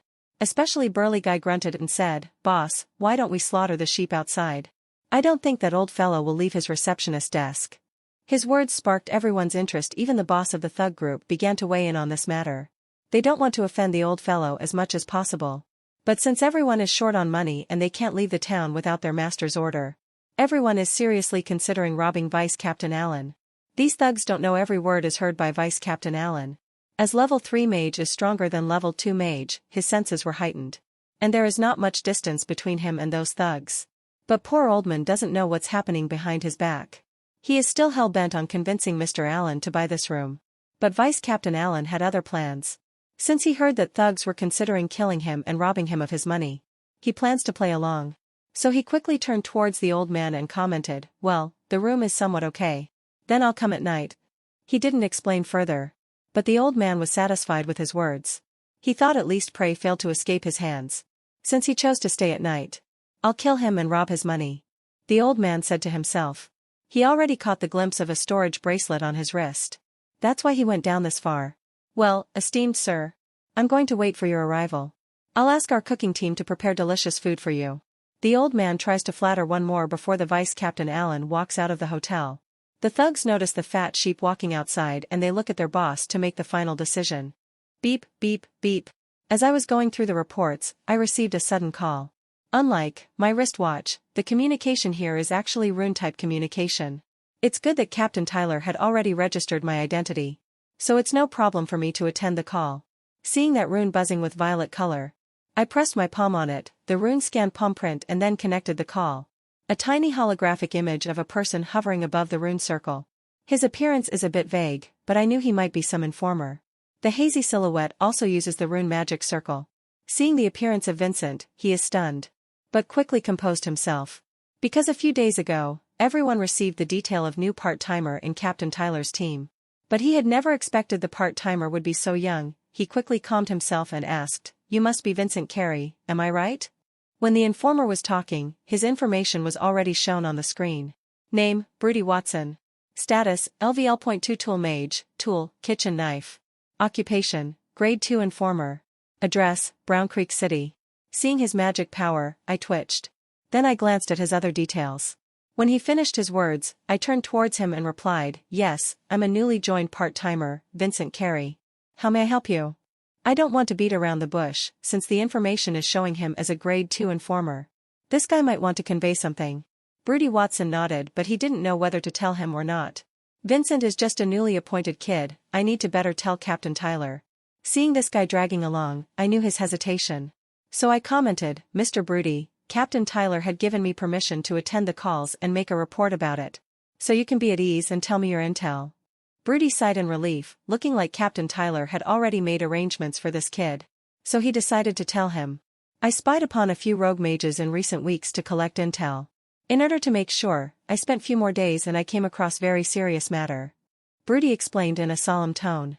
In order not to miss any details and seeing Vincent's age, he conveyed it slowly without missing any words. While Broody began to explain, I had already started to record it on the virtual screen. This is my first call, using a recorder will be helpful for making reports. As Broody began to explain it seriously, I sat up straight and tried to listen more attentively. Seeing Vincent's calm expression, Broody nodded and continued further. 2 days after in Little Mint Town, the rogue mages of Poison Dagger were planning something to do. I don't know what, but according to those rogue mages, it's a very important event for Poison Dagger. So please convey it to Captain as quickly as possible. After reporting it, he ended the call. Seeing the call ended, I raised my eyebrows. Little Mint Town, isn't it the town they went to investigate this morning? After confirming it, I contacted Captain Tyler through the same runic circle. At the same time, Captain Tyler and his team were conversing with Old Man Minzoe. Suddenly he received a call, noticing it was from Vincent. He is surprised, I told that kid, don't call me unless something serious, he muttered to himself. Then he quickly excused himself and walked out of the clinic and walked to the police air car while attending the call. "Vincent, what happened?" This time there is no projection of a hologram of Captain Tyler. But without minding it, I told him the information collected by Mr. Broody. A couple of seconds later, Broody did a good job, otherwise we would be clueless about it. Captain Tyler uttered, then he encouraged Vincent a little more to work diligently. Then he ended the call. After the call with the captain, I realized their mission won't be easy. Even if I get a chance to do field work, I need to do it with caution. As a level 2 mage, Broody is spending multiple days to collect information. Which shows that enemies are not soft permissions. I held my chin up and ponder, without resources I will reach LVL.2 after 3 years of magic practice. If that's the case, then it will become difficult to contend with prodigies of those Yellow River Academy. So it's better to set some small goals before that. I need to reduce the time it takes to reach 3 years. In this way I can reach LVL.2 before graduating from the academy. Raising my chin, I felt this goal is feasible as long as I consume resources. Resources are not problem for me, as long as I trick and beat those students they will hand over me their resources. On top of it, there is also that scholarship ship program. As I muttered, various calculations came to my mind. It doesn't matter if I beat those students and collect resources from them. Because school encourages competition between mages. But if I do it outside and get involved in robbery, there might be a chance to hit an iron plate. So it's better to do it in school for a while. After setting a small goal for myself, I focused on reading reports. Especially those reports which were week old, it will help me keep an update on recent issues. Time progresses. Blue Wing Hotel, Little Mint Town. Vice Captain Allen successfully collected the intel and also spotted those thugs. He knew in a few seconds those guys would follow him. So, he walked out of the hotel without any worry. At the same time, the old fatty boss of the thugs made the decision. He tries to sit upright, but his huge fat belly makes it difficult for him to do so. After adjusting himself, he looked at his thug friends and said, "Okay, what you said also makes some sense. Let's move before that human gets away." Hearing confirmation from the boss, the thugs cheered up and immediately stood up from their seats one after another. The fatty boss stood up and led them towards the outside.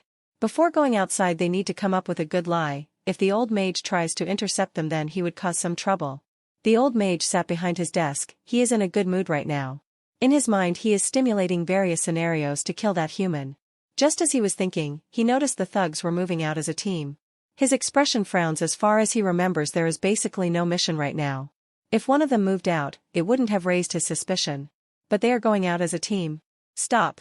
the old mage called out. 5 of them came to halt. The fatty boss frowned, but soon he composed himself. He doesn't want to offend the old mage. So he turned towards him and asked, "What is it?" "Respected mage, sir." Obviously the old man's expression eased after hearing his flattery, so he asked, "Where are you going as a team?" The fatty boss had expected this question. But if he says something unconvincing, it will definitely raise his eyebrows. So he replied, "We feel like cooked up in this hotel. So we decided to take a walk." This answer was so simple that the old mage's brain believed it completely. Especially seeing his wiggling belly, he laughed out loud and said, "I don't know about others, but you especially need some walking to do." The thugs enraged hearing the ridicule. But they knew about their own status and mage status. So they controlled their anger, even if their master wouldn't care if they died by his hands. For their master they are just disposable. The fatty boss suppressed his anger and squeezed out some smile before nodding back at him and walked out with his friends. One of the thugs already caught the glimpse of Alan walking towards the right direction. So he informed his boss. The fatty boss commented, "Okay, let's move quicker." Soon everyone moves towards the right direction, though Fatty is dragging them behind. None of them dare to utter their displeasure.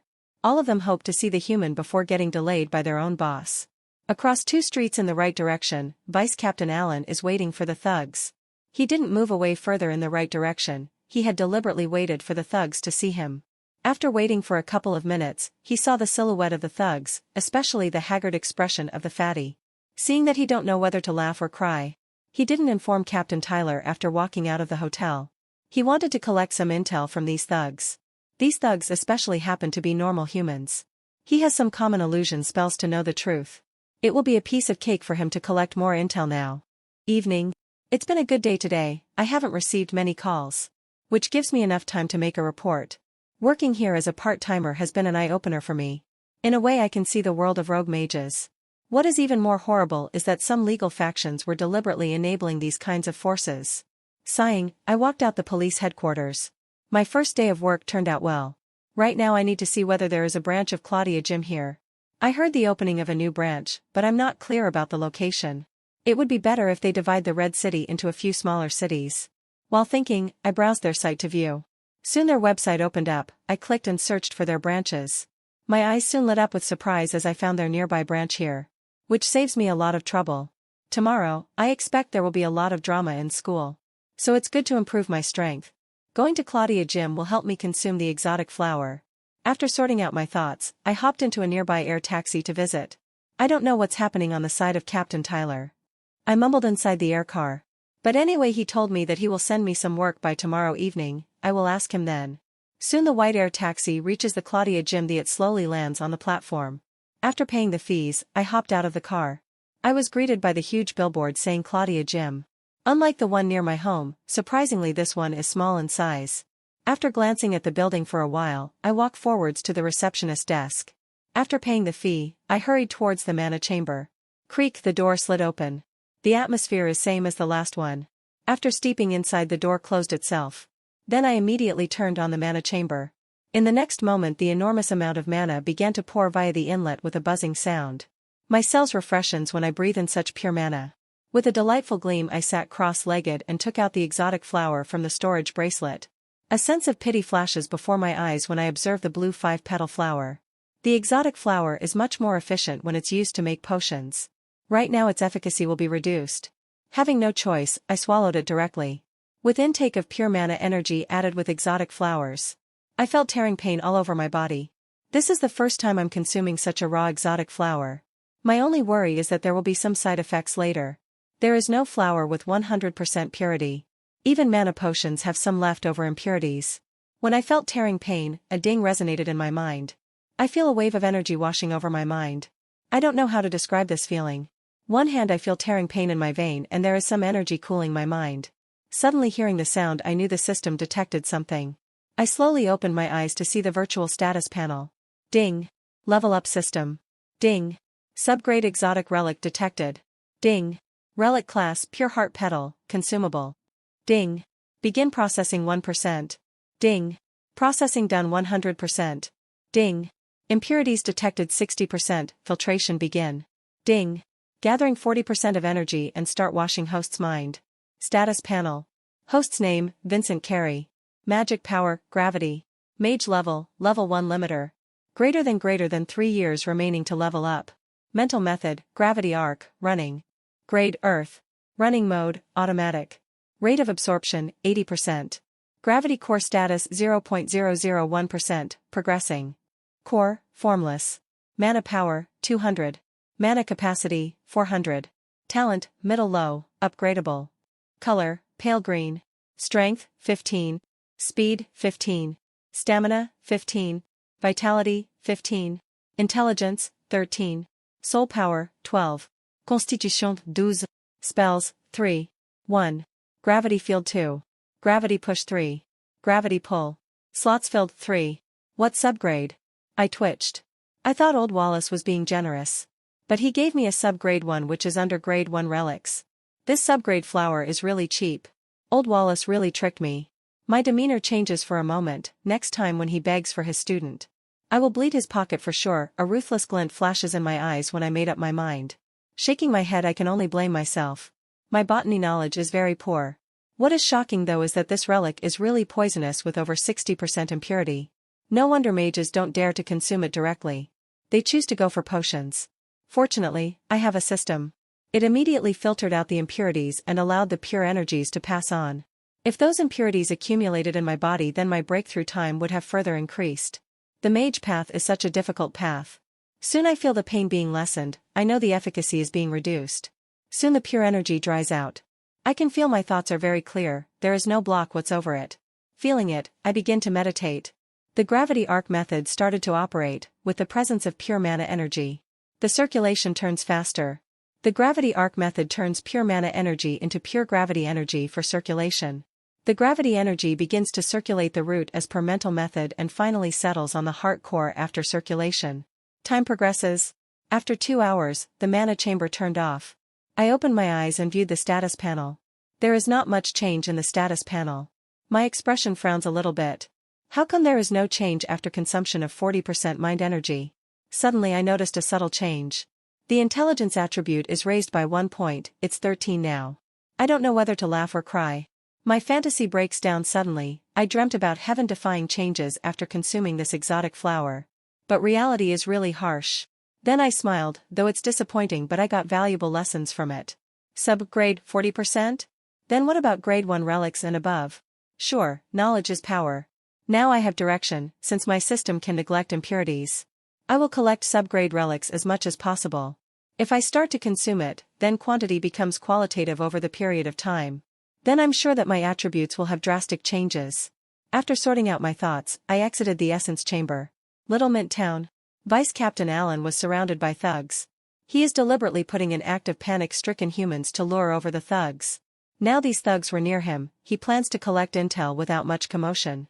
Ha, ha, ha, I have never done such an easy killing in my life. The fatty boss licked his lips after seeing panic-stricken Allen. In his eyes he is just pigs waiting to be slaughtered. Hearing the boss words, the rest of them too grinned. The scar-faced thugs grinned more evilly. His hands were itching, he couldn't wait to hack him and check his treasures. But these goons don't know what's awaiting them next. The ideas of these thugs were easily seen through by Vice Captain Allen. Seeing that there is no need to put up an act, his demeanor changes drastically. From panic-stricken commoner to aura of majestic breath released from him. The thugs were completely drumstruck by the changes. Before anyone could realize, Vice Captain Allen releases a little bit of pressure. Plop! The 5 of them planted on the ground directly. In order not to kill them, he released a controlled pressure over them. The fatty boss's mouth is filled with soil, his huge belly making sounds due to fear. The thugs have only one thing in their mind, Mage.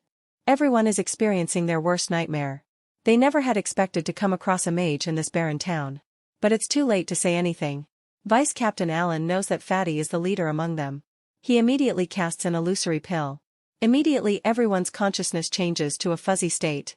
Vice Captain Allen walks over to the fatty and starts to ask questions. In a fuzzy state, the fatty boss continues to spill out the little secret that he knows. After a few minutes, he asks other thugs one by one to verify the details. Then after confirming the details from the last person, his expression changes a little.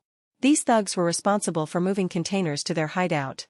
But they don't know what's inside the container, he muttered to himself. But he could connect some dots. These containers are really fishy. The rogue mages won't do something unnecessary. From the details collected from the fatty boss, he confirms these thugs will again move some containers to their hideout after 2 days. They unloaded it from the trucks. But these guys don't know where these trucks comes from. He was really disappointed by the half-baked intel. But still, it's enough for the team to think next plan. After collecting intel, Vice Captain Allen thought it's not wise to kill them, as they were having tasks to do later. If they were found missing suddenly, it will alert high-level rogues. He doesn't want to see such a situation. So with an amusing smile, he slightly tapered their memory with spell. Then he immediately returned back to the old Minzoi clinic. Soon after he left, the thugs woke up one by one with dizziness. Soon the modified memory comes to their mind, where they were chased and reprimanded by the old mage. Everyone believed their memory was real. Since humans were powerless against mages, it's impossible to notice anything. Slightly rubbing his temple, the fatty boss grunted, "The old mage left us with humiliation." His words heard by a scar-faced thug, he uttered, "Luckily, the old fellow immediately went back to our hotel. He must have received a summon." Everyone, like a scared cat, chill went down their spine as they recalled beaten up the old mage. At this time the fatty boss said, "It's good that we are lackeys of our master. Otherwise the old fellow would have used his spell on us." When he said that, everyone looked at each other. This time they were saved. Right now, they don't want to go back to the hotel. They plan to spend some more time outside before going back. 5 minutes later, Vice Captain Allen enters the Minzoi clinic. He had already contacted the captain, so he knew they were discussing inside. Without waiting for anyone, he walked forward and found the meeting room. Creak, the door opens. "Alan, come and sit here." Captain Tyler motioned to sit beside him. Everyone's expression turned serious seeing Alan. They knew he must have collected something. Otherwise he wouldn't have come soon. Old man Minzoi knitted his eyebrows. He knew the time for small talks came to halt and now it's going to be serious. Vice Captain Allen found all of their gazes on him. So he looks at Captain in turn for his permission. Since everyone trusted people around here, Captain Tyler didn't mind the place. So he motions him to report without any worry.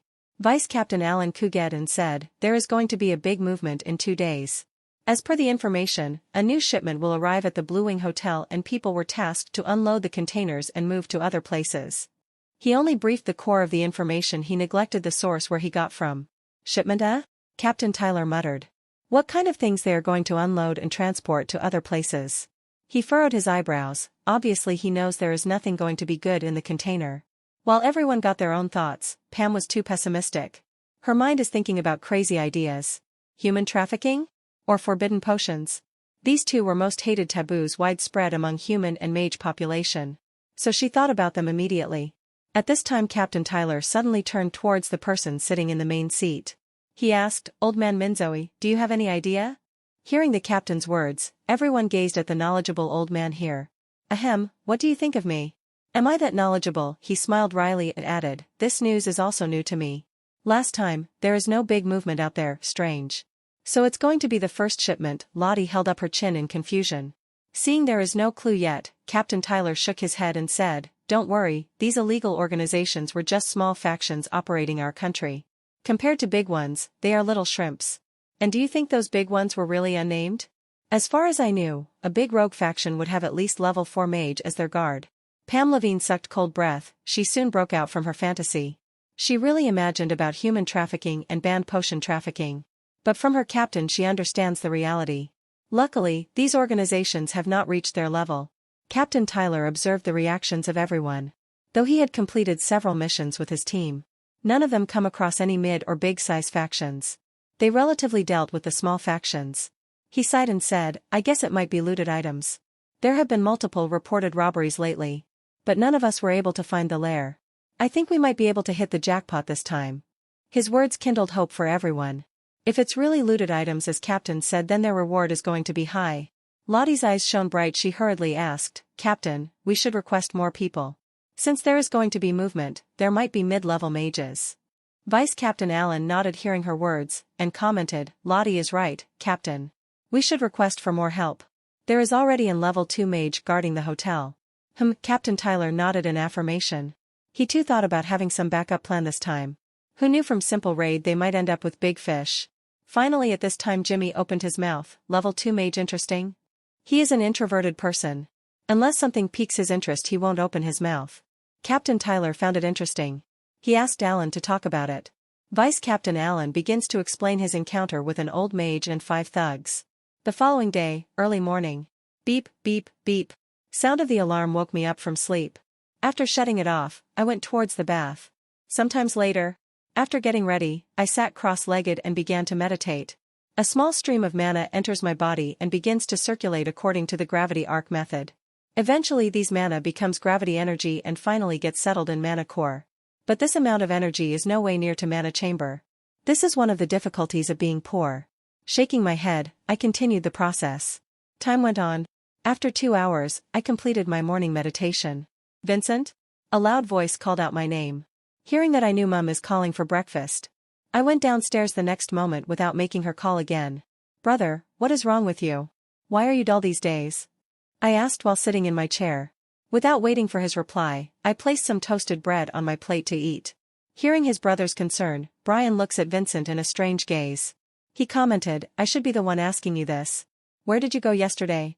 After saying that, Brian glanced at his mom. Mom Lila nodded and gestured to him to inquire. Obviously no one inquired about Vincent's whereabouts yesterday. Brian thought today his brother was going to reprimand heavily. Sigh, I knew Mum must have told him to inquire with me. But so what, I always had prepared answers. Ahem, I went to Claudia Gym to practice. I told them without blinking an eye. They knew apart from Claudia Gym, I won't go anywhere. So, it becomes convenient for me to lie. Brian almost spilled his mouthful of water. Cough, cough. Brian shocked and asked, where did you get the money for Claudia Gym? He almost forgot about serious interrogation. Now his mind sets on Claudia Gym. How come my rookie brother gets to enjoy practice in Claudia Gym, not me? Brian said to himself. Mom Lila Carey was surprised, but she found something wrong in Vincent's statement. She didn't remember giving any money to her son recently. Even his father Brad wouldn't have given that much amount to him. As far as she knows, training in a mana chamber the whole day would cost heavily. Her expression changes a little. She decides to ask Vincent herself. Vincent, did you practice the whole day? Mom Lila Carey said in somewhat anger. My heart skips a beat hearing that. Sure, she caught on. I thought both will take some time to realize. Shaking my head, I put a silver spoon on my plate and said, ahem, Mom. I went with my friend. Before going to Claudia Gym we roamed around a few places. Only at this time Brian came to realize he is very slow on this matter compared to his mother. He is ashamed and begins to munch on food silently. Mom Lila raised her eyebrows. Now Vincent's answer is reasonable to her. But still it's hard for her to believe that her son is now becoming such an outgoing person. After realizing this, her expression eased down. She smiled and asked, what is your good friend's name? This conversation piqued the interest of Brian. He stopped munching food for a moment and looked at Vincent. Hearing my question, I answered it without concern. He is in the same class as me. His name is Lucas Brad. Brian became interested and asked, Lucas, it's a good name. What is his magic power and talent? Mom Lila Carey too perked up ears to listen. These two. I was taken back to recalling Lucas's magic. It would be really embarrassing if I told them about Lucas's fart power. And I'm certain Brian will use it to disgrace me on every occasion. As a reason, I'm not going to tell them. Cough, cough, I continued, don't worry, brother, he's lot better than you. I gulped down the last spoon of food and rose up to leave, not looking at their reaction. Brain is taken aback because he never expected such a response from his naive sibling. It took him long to respond. You. He complained by pointing his finger at him. But, as he was leaving, Brian turned to his mother and asked, Mom, when did he change so much? Mom Lila was astonished to observe Vincent's disinterest, but she consoles herself by stating, it must be a rivalry between brothers. Then, shaking her head, she motions for Brian to finish his meal before it's too late. Brian sighed and proceeded to eat after receiving no response from his mother. Creak, I left for school quickly after closing the door.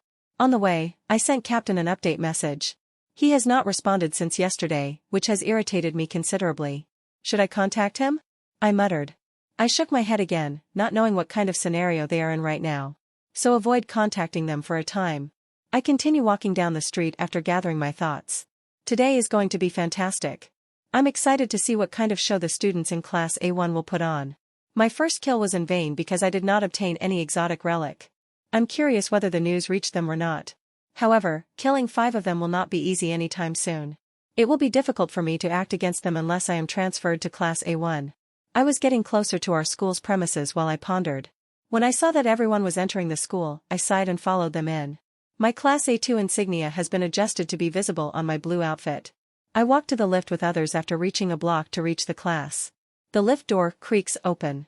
3 female pupils from Class A3 join me in the lift. The lift door shuts, and neither of them notices my badge. They were chatting amongst themselves. As a result, I raised my head to look at the ceiling and became engrossed in my own universe. But their slander reaches my ears. Hello, Teresa. Do you have any idea? Except for A1. Every other teacher had planned a monster hunting trip for their students. I'm taken aback by their quiet words. Monster hunting trip, you say? I muttered something beneath my breath. My eyes sparkle with a beautiful brightness. How did I miss such wonderful news? Then I pricked up my ears again to hear what the ladies were saying. No way, no how. Who said that to you? I don't think our headmaster will approve it, a girl named Teresa responded instantly. After hearing their reasoning, I twitched. I decided to ask myself that question before the lift opened and the female stepped out. Seeing this, I came to a halt and waited for the elevator to take me to the 5th level. This was not what I expected from a drama. But if it's true, I'll have complete freedom to employ my gravity magic. Creak, the lift door opened, and I moved carefully toward my class. The class was as loud as usual, with people conversing among themselves and some doing a magic trick. I didn't mind and proceeded to my seat. It's been a week, but I still don't think I'll get along with any of them. Class A2 is only a pit stop for me, my true den is in Class A1. Fatty Lucas entered the classroom just as I was taking my seat. He dashed towards me as soon as he saw me. What soup did you take, Vincent? You arrived before me. Lucas was taken aback to see Vincent. This early, he checked the time again to determine if this was true. Harumph, I muttered in response to his statements. He sat opposite Vincent after sensing his stare. I got one unexpected news for you, Fatty Lucas said to lighten the atmosphere. My lips twisted slightly as I replied, is it about monster hunting trip, without looking at him. No way, what happened today, said Lucas, stunned. I'm the one who is supposed to break the news to you. How did you find out? He inquired, disbelievingly, that the news of the monster hunting trip had not yet spread among the students and, more crucially, that the news had not yet been confirmed. That's why he's perplexed. I simply heard someone say that, but I didn't take it seriously until now, I said, then gazing at him, is it true or what? Lucas sighed with relief as he heard Vincent's comments, thank heavens, I didn't lose my job. I know what Fatty is thinking, this guy occasionally forgets he's a mage. As far as I know, the news has not yet been confirmed. But I'll know by this evening. Fatty Lucas proudly stated. Well, we can ask Ms. Rivers about it, I concluded, I'm confident she won't keep anything from us. Fatty Lucas raised a thumbs up. In Class A1, class leader Liam is surrounded by 4 people at the same time. These 4 were his subordinates who fought Vincent previously. Unfortunately, one of them is missing. When Liam notices that 4 of them have encircled him for no apparent purpose, he becomes agitated and yells at them, what are you guys doing? And, at this moment, everyone in the class is there, including the top 10 rankers. They were amusedly watching this play. Liam is nothing more than a clown in their eyes. Especially Frank, the 4th-ranked player. What's this imbecile up to now, he mocked even more. Friends surrounding him laugh even louder. Class A1. Hearing the laughing, Liam realized that everyone was staring at him right now. He exhales for a brief moment over them. Due to the sudden pressure, 4 of them staggered backwards. Finally, one of them breaks the silence, pointing at Liam and saying, Liam, Patrick is now missing. He did not return home that day. Liam lifts his brows in astonishment and releases the strain. So what, he asked casually. What it has to do with me, and who knows what was going through his head at the moment. Liam responded indifferently, not taking anything seriously. The possibility of something bad happening to him never occurred to him. Only 4 of the friends are affected by Patrick's disappearance. The leader of Patrick's family went somewhere to seek help. So the 4 of them were perplexed at first, thinking Liam had assigned him some hidden task. On Liam's orders, 4 of them ganged up on Vincent again. But after hearing Liam's response, they are even more enraged. Unlike Liam, who saw them as lackeys, the 5 of them were thick friends. Liam didn't mind their stares, he walked by them and took a seat next to his true friends. When Chrissy Hart saw Liam's sad faces, she bit her rosy lips and inquired, Liam, what happened? Liam shook his head and said nothing after hearing that since he is aware of Frank's eyes on him, which makes him very uncomfortable. When the clown detected his look, Frank snorted and turned his gaze to his friend. This was a minor incident that occurs on a daily basis. Did you forget about our plan? Bruce asked Liam after some thinking. What plan? Liam, who is currently depressed, inquired. Bruce did not tell him directly, instead saying, gravity. Liam quickly understood and responded, we can't do anything about that right now. As I already stated, we must wait 2 months before old students graduate from our class. Chrissy clenched her teeth and muttered, until then, I don't want to come across him. She didn't want to see Vincent's arrogant expression, which made her fury boil. Even if there is no profound hostility between them, she was badly crushed by his gravity force. Liam misinterpreted her words and advised, yeah, the 3 of you should keep away from him. With your poor magic, the 3 of you will never be able to defeat him. Chrissy was taken aback and promptly struck his shoulder in rage. Bruce, unlike Chrissy, did not become enraged. But he wondered, when are we going to beat him? Sigh, Liam responded with a little sigh, actually, you guys are powerful. But his taboo magic is just too powerful. He wouldn't have a chance against you guys if it were any other common magic. They both nodded, remembering how helpless they felt against gravity magic. Not only that, but Mark is secretly listening to them as well. You are correct, Bruce said. On the other side of Frank's circle, this was going on. They were discussing the monster hunting trip that other classes had planned. It will cost a lot of money, Frank scoffed, and our headmaster will not allow it. Yes, the headmaster is really stingy, one of his buddies confirmed.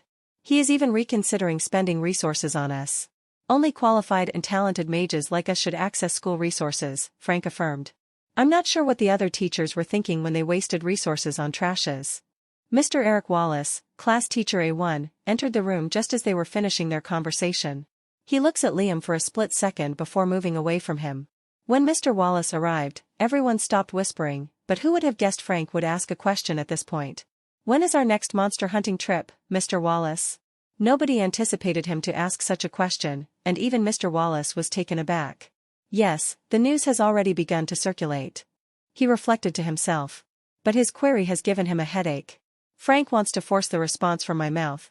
But I'm not a fool, so I replied with a smile, probably, 2 months later. Mr. Wallace was afraid he might ask too many questions, so he motioned for him to sit down. But Frank did not listen to him since he was curious whether the monster hunting excursion planned by the other classes was true or not. So he asked again, Mr. Wallace, I heard rumors that other classes are planning a monster hunting trip. When he stated that, everyone inhaled cold breath and turned their gazes to Mr. Wallace. I'm dead, Mr. Wallace said. Victoria's eyes light up with a startled glimmer. Who wouldn't want to go on a monster hunting excursion? Fighting the monster is the best way for her to perfect her skills. She is also eager to hear his response. As a third-rank mage, she was always looking for ways to improve herself.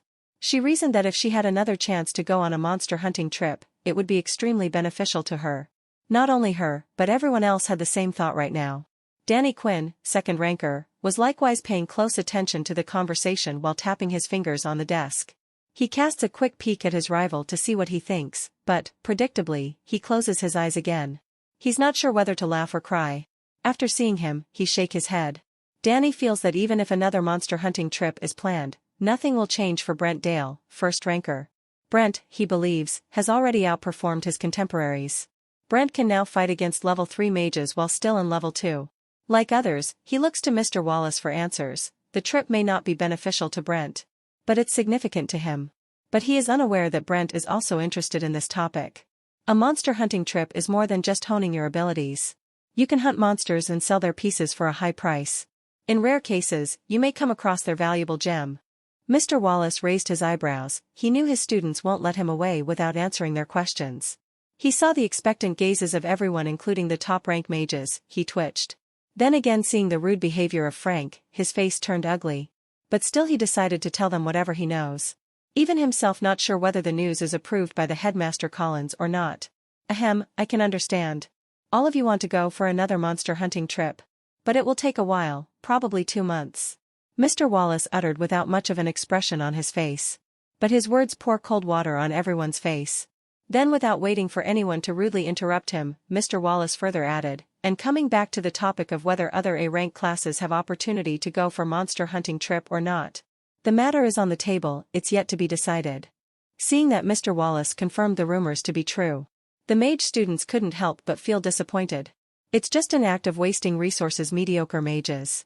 Frank, who is listening to his peers, feels injustice happened to their class. Looking at Mr. Wallace, he again raised another question. Class teacher, if the headmaster approves their proposal, then it would be disadvantageous to us. With such resources spent on us, our strength will increase by leaps and bounds. His tone drastically changed. Frank addressed him as a class teacher rather than Mr. Wallace. Frank's righteous-filled voice echoed throughout the classroom. As expected, not only Frank, everyone feels the same way. One by one started to raise the same question to Mr. Wallace. Everyone's worry was resources being wasted on other classes who have mediocre talents.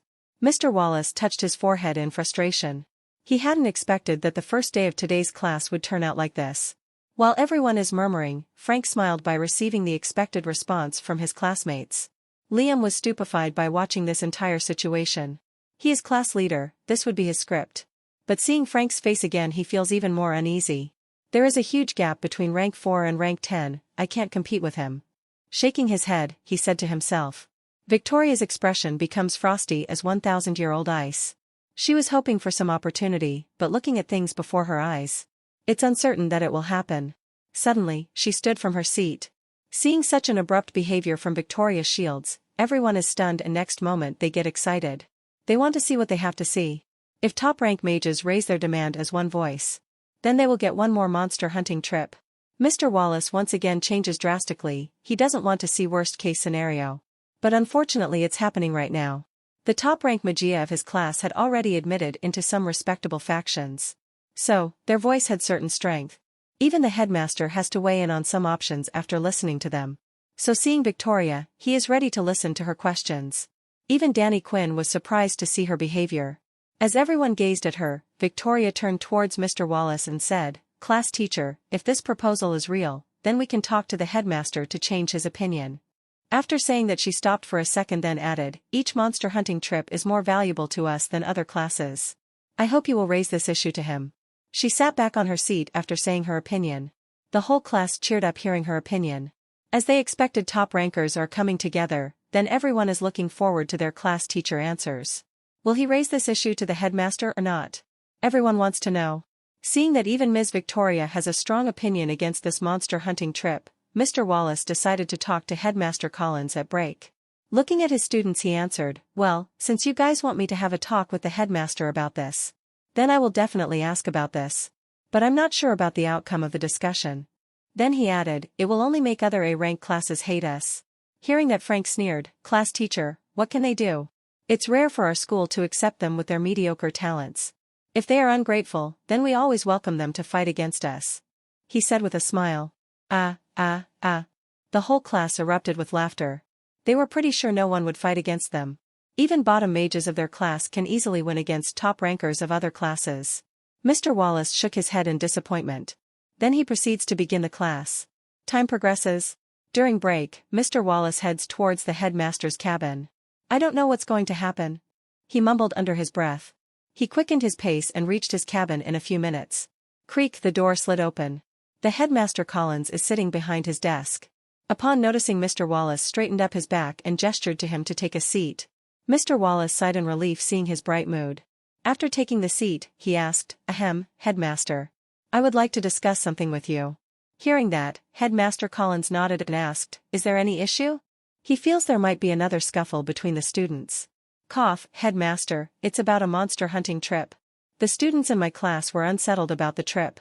Especially the top rankers. He said with little hesitation, he doesn't know what is on his mind. Headmaster Collins frowns, the monster hunting trip is something proposed by a rank division class teacher except Wallace. But he hasn't thought about this, yet the news is spread to everyone. He is angered. Looking at Wallace, he asked, "What does it have to do with your class?" "The trip is planned for their students." Mr. Wallace knows he is annoyed and he wants to end this conversation as soon as possible. "My students feel that their trip is going to end in vain. If they were students they could drastically improve their strength." The headmaster realized something, the issue is not the trip but the resources spent on them. Obviously you need to spend money to get necessary permission for the trip. That's why he is a bit hesitant to decide whether to allow them or not. But right now people from Class A1 are raising red flags against this trip. Obviously he will side with Class A1, so he answered, "I'm rejecting their proposal. As we are short on money, we can't spend on this unnecessary trip." He sounded very upright. But who knows whether his claim is true or not. Hearing that, Mr. Wallace sighed in relief. As expected, it's a false alarm. He knew the person in front of him was very stingy. It would be a miracle if he actually allows them to go. Mr. Wallace laughed in his heart. Since the matter is settled, Mr. Wallace decided to leave. "Okay, headmaster, then I'm leaving." After saying that he stood up from his seat. "Seat," the headmaster Collins said. Hearing that, Mr. Wallace bewildered but chooses to sit down. "I read the report from the security guard." The headmaster raised the question. Mr. Wallace nodded but he waited for the headmaster to call him. So he didn't see him in person that day. "Ahem, headmaster, it's just a small scuffle between students. I had already solved it." Even Ms. Rivers didn't raise any objection. After saying that, he suddenly thought of something and added, "And headmaster, I feel Vincent should transfer to our class. He is just wasting his potential at Class A2 inch." Thank goodness he almost forgot about it. Fortunately the headmaster asked about the scuffle, otherwise he needed to make another separate trip for it. Hearing his request, the headmaster Collins didn't answer him straight away. Right now he contemplates, he had already arranged for Vincent's death. So Vincent will be dead soon, but he doesn't know when the poison dagger will act on it. Coming back to whether to put him in Class A1, he didn't consider it. He feels since he is going to be dead anyway. So why waste time on this matter? He neglected his request by saying, Class A1 is full right now, we will see in a few months. After saying that he gestures to him to leave. Earlier he wanted to scold him for not meeting up with him sooner regarding Liam's scuffle. But he brought up the matter of Vincent on table, which left him in displeasure. Seeing the disappearing back of Mr. Wallace, Mr. Collins pondered. Am I wrong? Should I try to talk to Vincent about Dark League? But then he shook his head in denial. Nope, if the people from Yellow River Academy caught him, then he would end up miserable. Mr. Wallace left the headmaster's cabin after getting his answer. Since he confirmed the headmaster's attitude, his students won't raise any further objections. But he doesn't know that a storm is yet to come.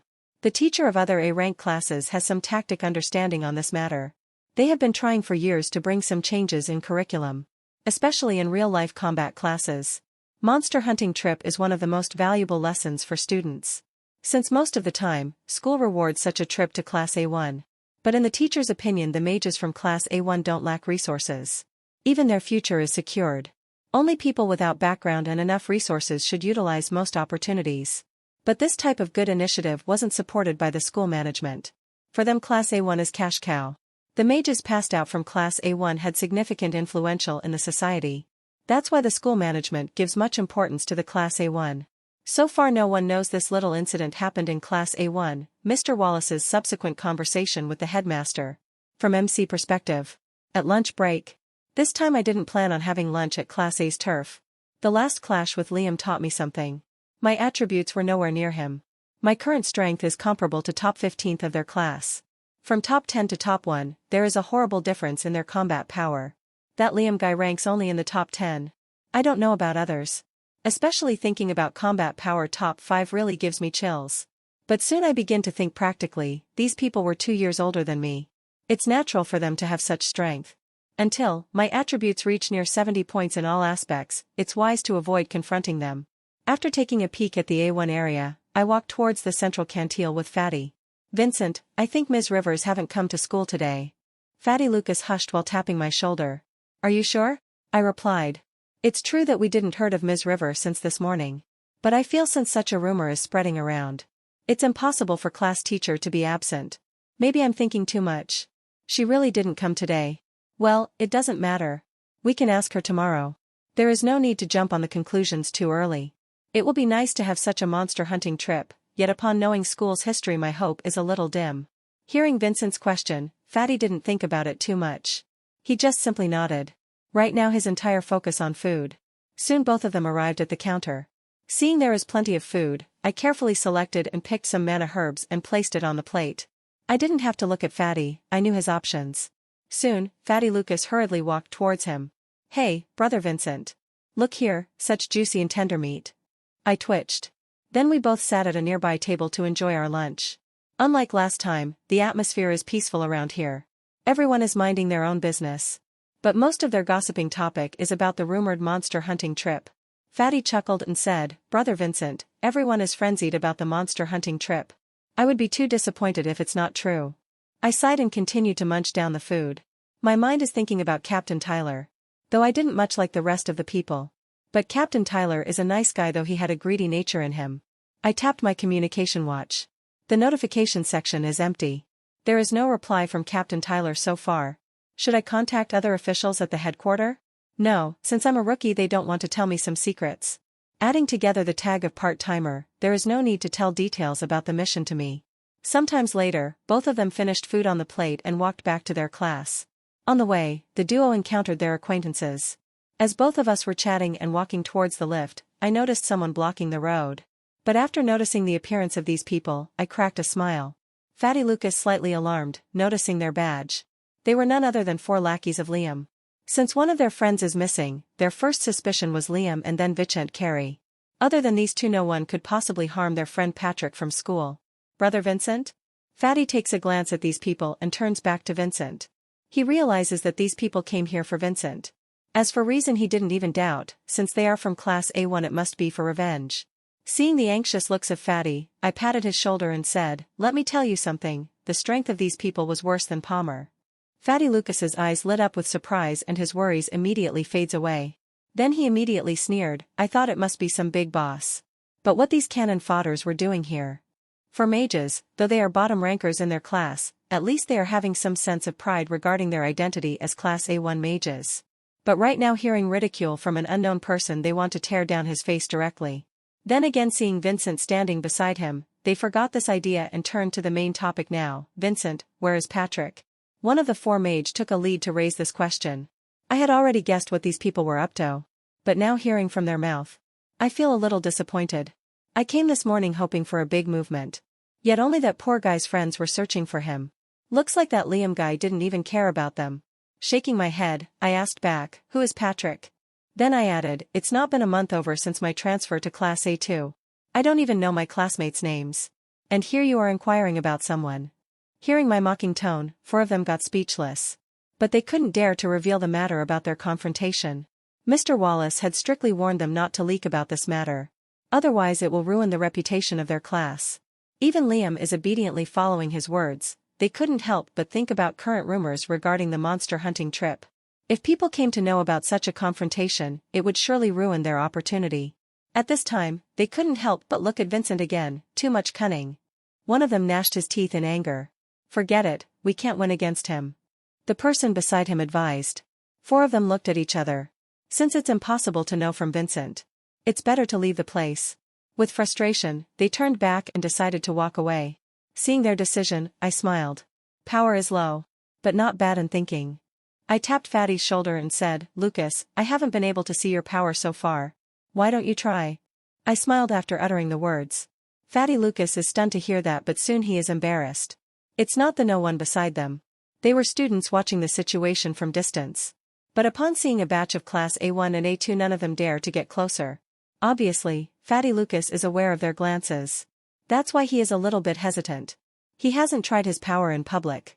Seeing his hesitancy, I chuckled, commented, "It's okay, they are just weak. Next time, I will choose better target for you." Fatty Lucas' heart skips a beat. But upon seeing the smiling face of Vincent he calmed down. Then both of them used the lift to reach their class. On the way they didn't encounter any Class A1 students. Right after entering the class they were caught in surprise. "It's Ms. Rivers, she came to the class a little bit earlier." Perceiving two gazes, Ms. Rivers raised her head to see. Upon noticing its two geniuses she gestures to them to go back to their seat. We obediently went back to our seats after seeing her. "Finally, we can ask her," I mumbled. Not only me, the rest of the people in the class also got the same idea. Ms. Rivers is smart. Before opening the lecture, she notices an odd atmosphere in the class. The conversations by the students haven't escaped her ears. Her lips bent slightly and her mouth raised an arc. Looks like everyone is looking forward to such a trip. She thought to herself. Like every year, this year is also not different. With the joint efforts of other teachers she submitted proposals to the school management, including the headmaster. But unfortunately no one reacted so far. She ponders, it's better to go with other teachers to meet the headmaster Collins. She knows his character, but they have strong reasons to convince him. Ms. Rivers conducted her lecture till the end of the class. Just after finishing her closing end, Vincent Carey stood up from his seat. "Class teacher, from this morning a rumor began to spread among the students. I don't know whether it's real or not." Vincent Carey raised the question suddenly. Hearing Vincent's words, other students also followed the lead to ask the same question. Only the teacher can confirm whether the rumors are true or not. Ms. Rivers smiled. She didn't get surprised by their questions, as she expected this from the beginning of the class, but she focused on the lecture so she didn't care to explain it. Seeing the expectant gazes of everyone, she said, "I know about the rumors. But the likelihood of such happening is very slim. So you guys better not raise any hope." She told them about the harsh reality. Everything is up to management. She doesn't want to raise their hope for none. After nodding at them she felt the class, but students' expectations died down completely. Sigh, it's no surprise. Only Class A1 get to realize such an experience. Class leader Palmer said with dejection. After the last conversation with Vincent, Palmer's rift with him is solved. Especially after knowing that Vincent didn't want to stay in Class A2 forever, he breathed in relief. The earlier confrontation happened due to his own insecurity. But right now, everything is solved and he has gone back to his own old ways. Even Timothy behaved normally beside him. Vincent's expression didn't change much, as he expected this right from the beginning. Only Fatty Lucas beside him started to complain, "I have never heard of such trashy school management." Not only him, everyone scolded their school's policy of preferential treatment. After walking out of her class, Ms. Rivers directly headed towards the staff building. She didn't intend to meet the headmaster alone. She plans to see whether any other teachers have the same idea as her. A few minutes later in her cabin, Ms. Rivers once again goes through the proposal. She wants to make sure their proposal won't hinder preferential treatment policy in any way. Otherwise mages from Class A1 will come at them with blazing eyes. Already there are so many rifts, she doesn't want to add another one on top of it.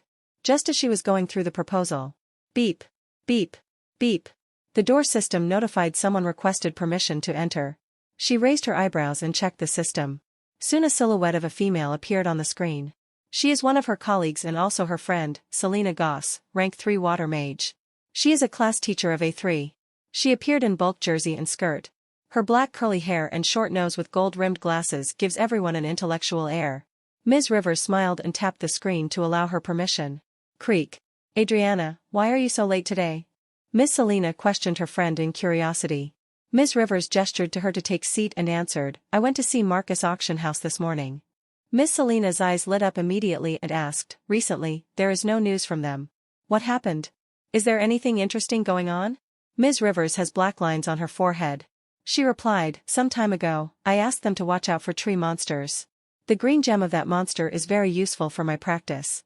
Hearing that, Miss Selena nodded her head. Then her gaze shifted towards the working desk, where she saw the proposal. She blinked her big eyes and asked, "So do you want to confront them?"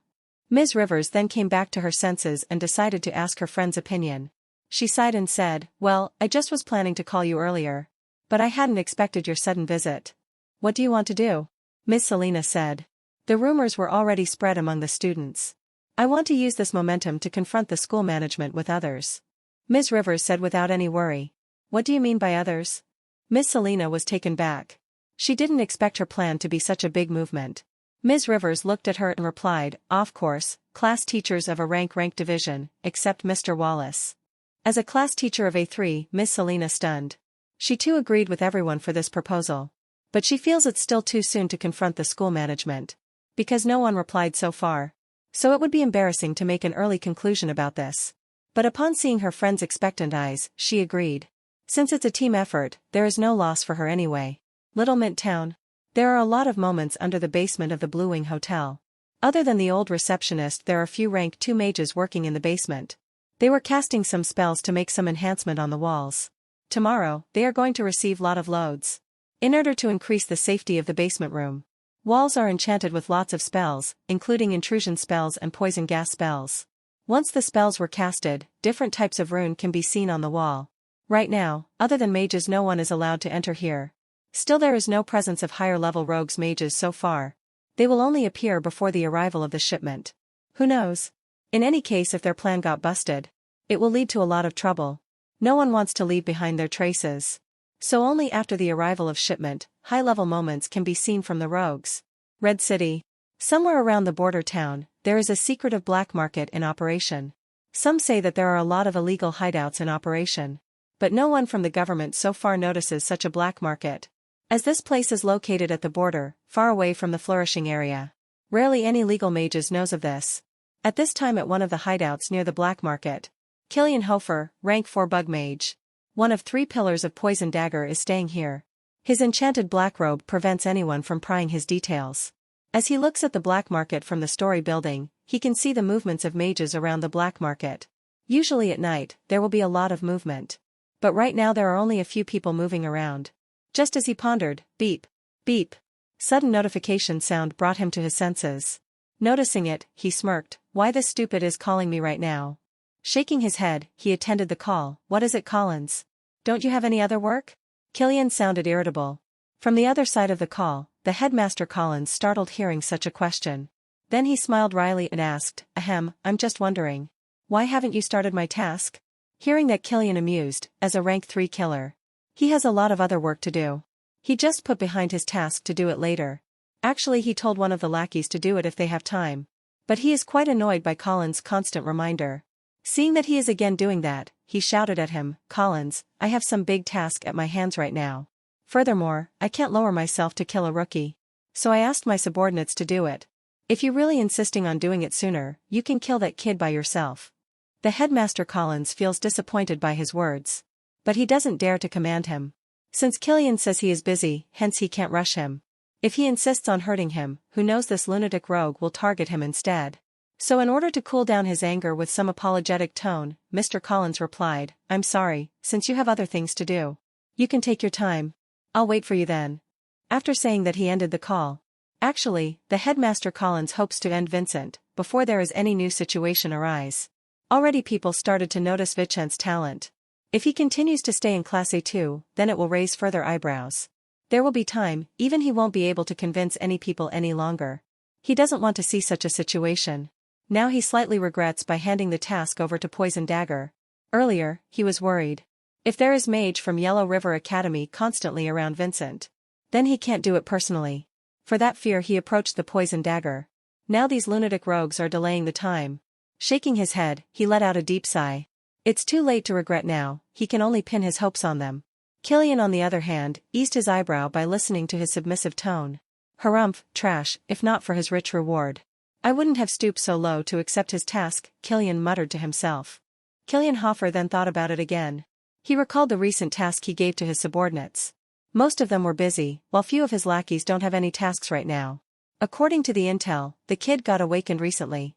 Any experienced level 1 mage can kill him at ease, his lips rose as he thought about it. This conjecture is feasible, so he made a decision right now. He walked back towards his own cabin inside the building. Creak, the door opens. The room is literally dark, even though it's still daytime. After stepping inside, he locked the room and cast the illumination spell. The room's lamp lit up with red light and illuminated the entire room with bright red color. Basic spells used by every mages. It doesn't require strict qualifications. One needs to have good mana control and fluency in spell casting technique. Killian sat behind his seat and activated the communication rune. Instead of making calls with the latest communication technology, he used Runic 1. This magic runic communication is sophisticated. It may be old, but it is the safest way of communication. There is no way of hacking in this old runic communication. The rune lit up with green light, a silhouette image of an old man hovered above the runic circle. Master, what is your order? The old man gave a slight bow and asked with expectation. It's been long since he had done some important missions. Due to old age, the missions he has been getting lately were of 1-star mission. Right now receiving a call from Master Killian. He couldn't help but think of 5-star missions. Seeing his lackey, Killian said, I have a mission for you. Complete it as soon as possible. Killian, don't beat around the bush, he said it directly. Then he explained the details of the mission. After explaining it, he added further, Marcus, I know this task might not be rated as 5-star. But it's actually important to me. So you better do it neatly. If you want, you can ask others for assistance. The old man was Marcus Egger, level 1 knife mage. Due to his limited talent, he couldn't break through. Finally, he began to get involved with rogue elements and spent his life doing shady activities. Over the course of his life he jumped from one shady club to another and finally ended up in Poison Dagger, where he served under the team of Killian Hoffer. Right now, after hearing the master's words, he immediately replied, Master, I'll finish the task as soon as possible. After learning about the task, the thought of failure didn't strike his mind. It's just a task to kill a school kid. He can do it on whim. Killian Hoffer nodded and ended the communication. He is not worried about the failure of the mission. Unlike school kids, the rogue mages were savages and cunning. Even he is not sure how many lives Marcus had taken by being at level 1 limit. So he is quite relaxed about the mission. Marcus Egger was delighted on the other hand.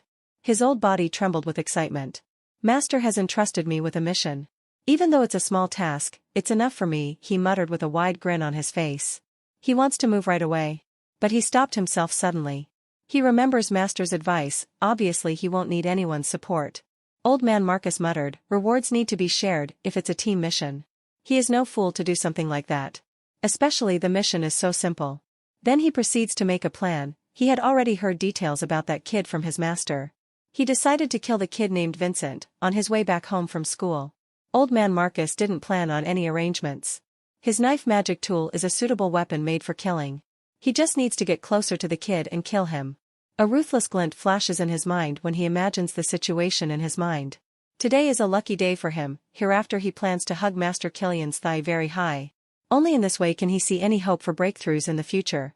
For that he will make sure to shred that kid in many pieces with his knife. Thinking that, a magic knife materialized in his hand. It's been long since it's stained with young blood. While gently looking at the knife he muttered to himself. Little Stargate High School. The classes are going to be over in an hour. Class A2.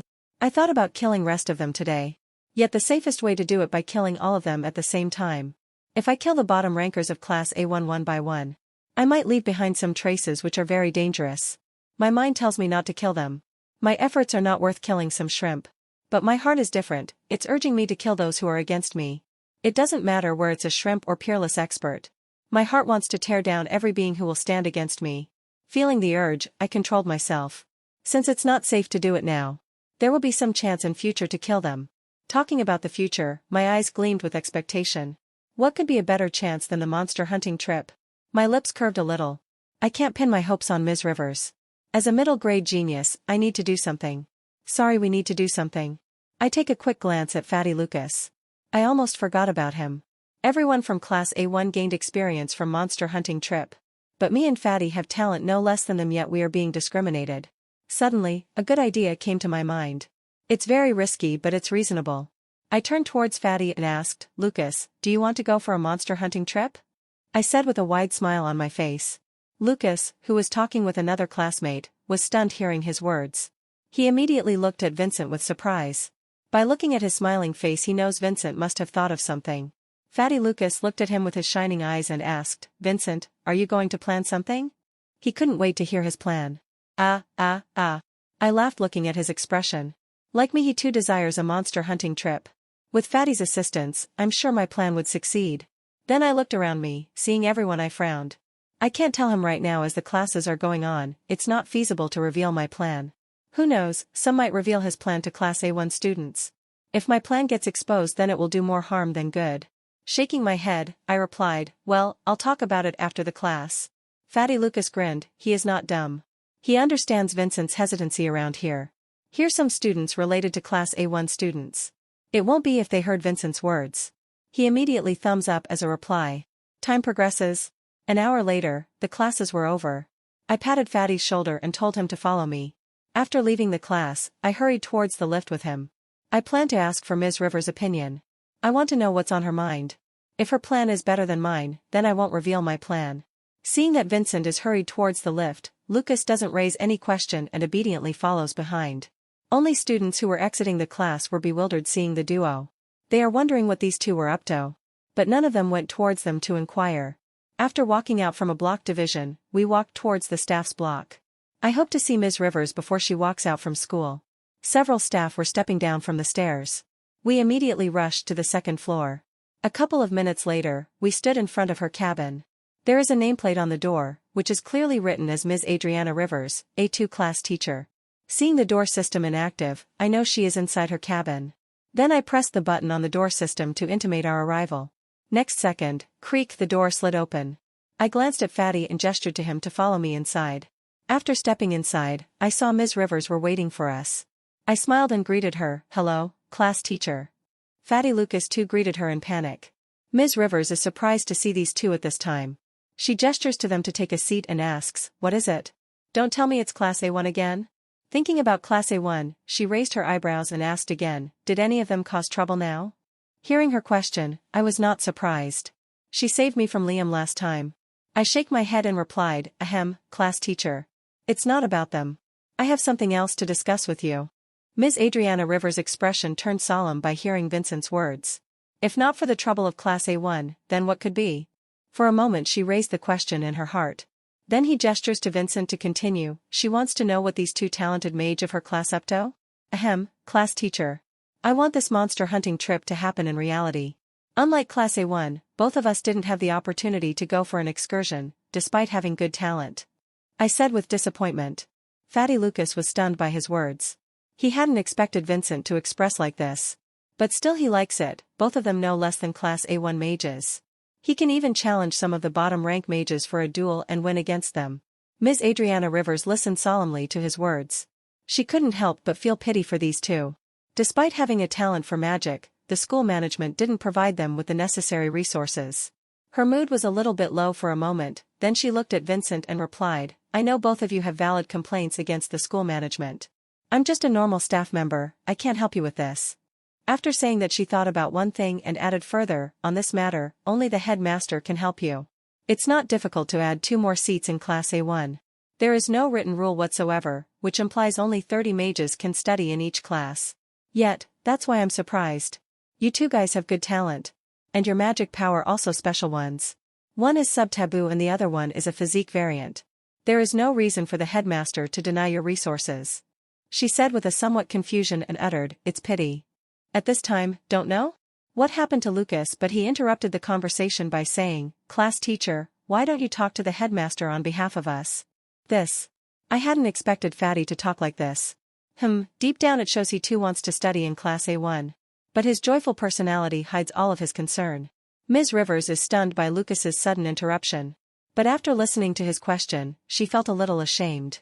As a mage and teacher, she should have sought justice for these two. But she is powerless in this school. She joined this magic school only for resources. Apart from that, when it comes to real issues, she has no power to speak. Take it preferential policy for example, this school policy specially made for Class A1 mages exclusively. She has been trying for years to introduce monster hunting trip for other A-rank class also. After a long time, finally they saw some hope. By looking at Lucas Brad's expectant eyes, she shook her head and said, do you think no one raised these questions to the headmaster? When it comes to the two of you studying in Class A1, it doesn't make sense to anyone. The headmaster replied, it's just a temporary transfer. Soon both of you will study in Class A1. But who knows when? Interesting? I muttered. The headmaster gave me the same answer, when I met him on the first day of class. Whether this is a pre-planned one or a real situation. The same questions were lingering in my mind still now. But what should be noted that there is no strict rule regarding class strength. If there is more number of middle-grade talented students, they can be added to Class A1. But this headmaster is really stubborn. The more I hear about him, my impression of him worsens even further. By looking at Ms. Rivers' words and expression, even though she didn't explicitly say, I can clearly see, she too didn't have any good impression about the headmaster Collins. What a guy. Then suddenly my mind came back to the current discussion. I coughed and said, class teacher, more than studying in Class A1. Right now, monster hunting trip is important to us. Otherwise we will lag behind other students. Ms. Rivers realizes the topic is turning out to be very serious. To lighten up the mood, she chuckled and replied, don't worry, even in the worst-case situation. I believe the headmaster will add both of your names in the next batch of the students. Until then, don't lose hope. Practice diligently. Then she added further, and coming back to the monster hunting trip, I will try my best to convince the school management. I had already talked to a few of my colleagues. We will discuss this together with the headmaster about this. Hearing that, both of our eyes lit up with surprise. Even Fatty Lucas got excited and commented, if all of us stand together, then I don't think they will refuse us for the trip. Ms. Rivers laughed hearing Fatty's words. Lucas Brad is uttering like the issue is settled just like that. She is not even sure herself about it. Even if all of them stand together and demand a monster hunting trip, the management can easily turn a blind eye to this. But they are betting on one important point on their side to convince them. This is a really good move done by her. If they ask individually, the headmaster won't listen to their concerns seriously. If they stand together and ask for justice, even the higher level management has to weigh in some points. Suddenly Fatty Lucas replied, class teacher, Vincent has some ideas about the monster hunting trip. Ms. Rivers squinted her eyes and looked at Vincent Carey for answer. You came here to tell me about your ideas. She thought these two came to talk about their concerns. But right now she is really surprised. What idea could they have possibly thought of? Even if they rack up their brain multiple times to come up with a current plan, they have little hope of success. But upon seeing Vincent's serious expression, she wants to know about his idea. Anyway, it didn't matter to her to waste a couple of minutes. By looking at Vincent, she asked, Vincent, what idea do you have? I looked at Fatty Lucas for a moment and then turned towards Ms. Rivers. I replied, I plan to ask an elder from Yellow River Academy for support. And Lucas will also ask for support from the Marion food chain. Lucas was dumbstruck. Why haven't I thought about this? He said to himself. What Vincent expressed right now is very feasible. If the two forces exert pressure on school, then the school management won't have any other choice except to listen to them. Realizing this simple plan, Lucas grinned and once again he raised thumbs up for such a fabulous idea. Yellow River Academy? Marianne Food Chain? Ms. Rivers muttered to herself. She looks at both of them with wide eyes. She knows these two were giant factions. But both of them were rookies who just got awakened recently. How could they possibly have connected with them? Yet again from Vincent's words, she realized that he had some connection with the elder. So she asked, "You talked about some elder? Will they help?" Then her expression turned solemn. "If both of your factions really interfered in this matter, not only monster hunting trip, both of you guys can easily get into Class A1. These two factions were giants, with their help they can easily solve all of their trouble." She is embarrassed. After hearing Vincent's plan, her plan seems to be a failure. She now hopes Vincent will convince his faction to interfere. Even if one of the factions decided to interfere, then it would be game-changing. Lucas Brad also turned his attention towards Vincent to listen. "I can't tell her about the special class recruitment." I nodded and replied, "The elder is a representative from Yellow River Academy, he will definitely help. He visited me to sign a contract with them. Before going back he gave me his contact information for any help. So I decided to ask him." For the first time in recent times, Ms. Rivers' expression turned bright.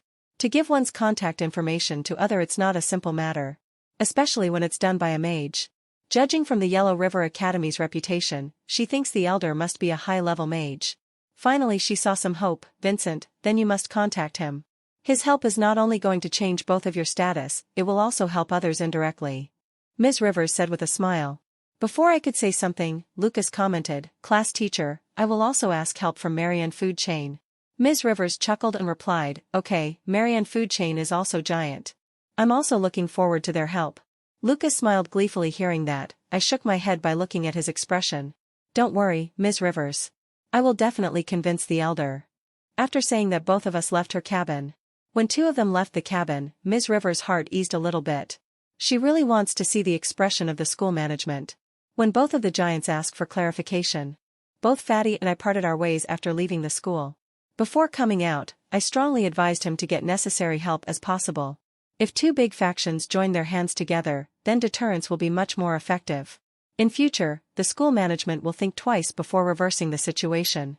While walking along the road, I felt fortunate that I had contact information about Mr. John Myers.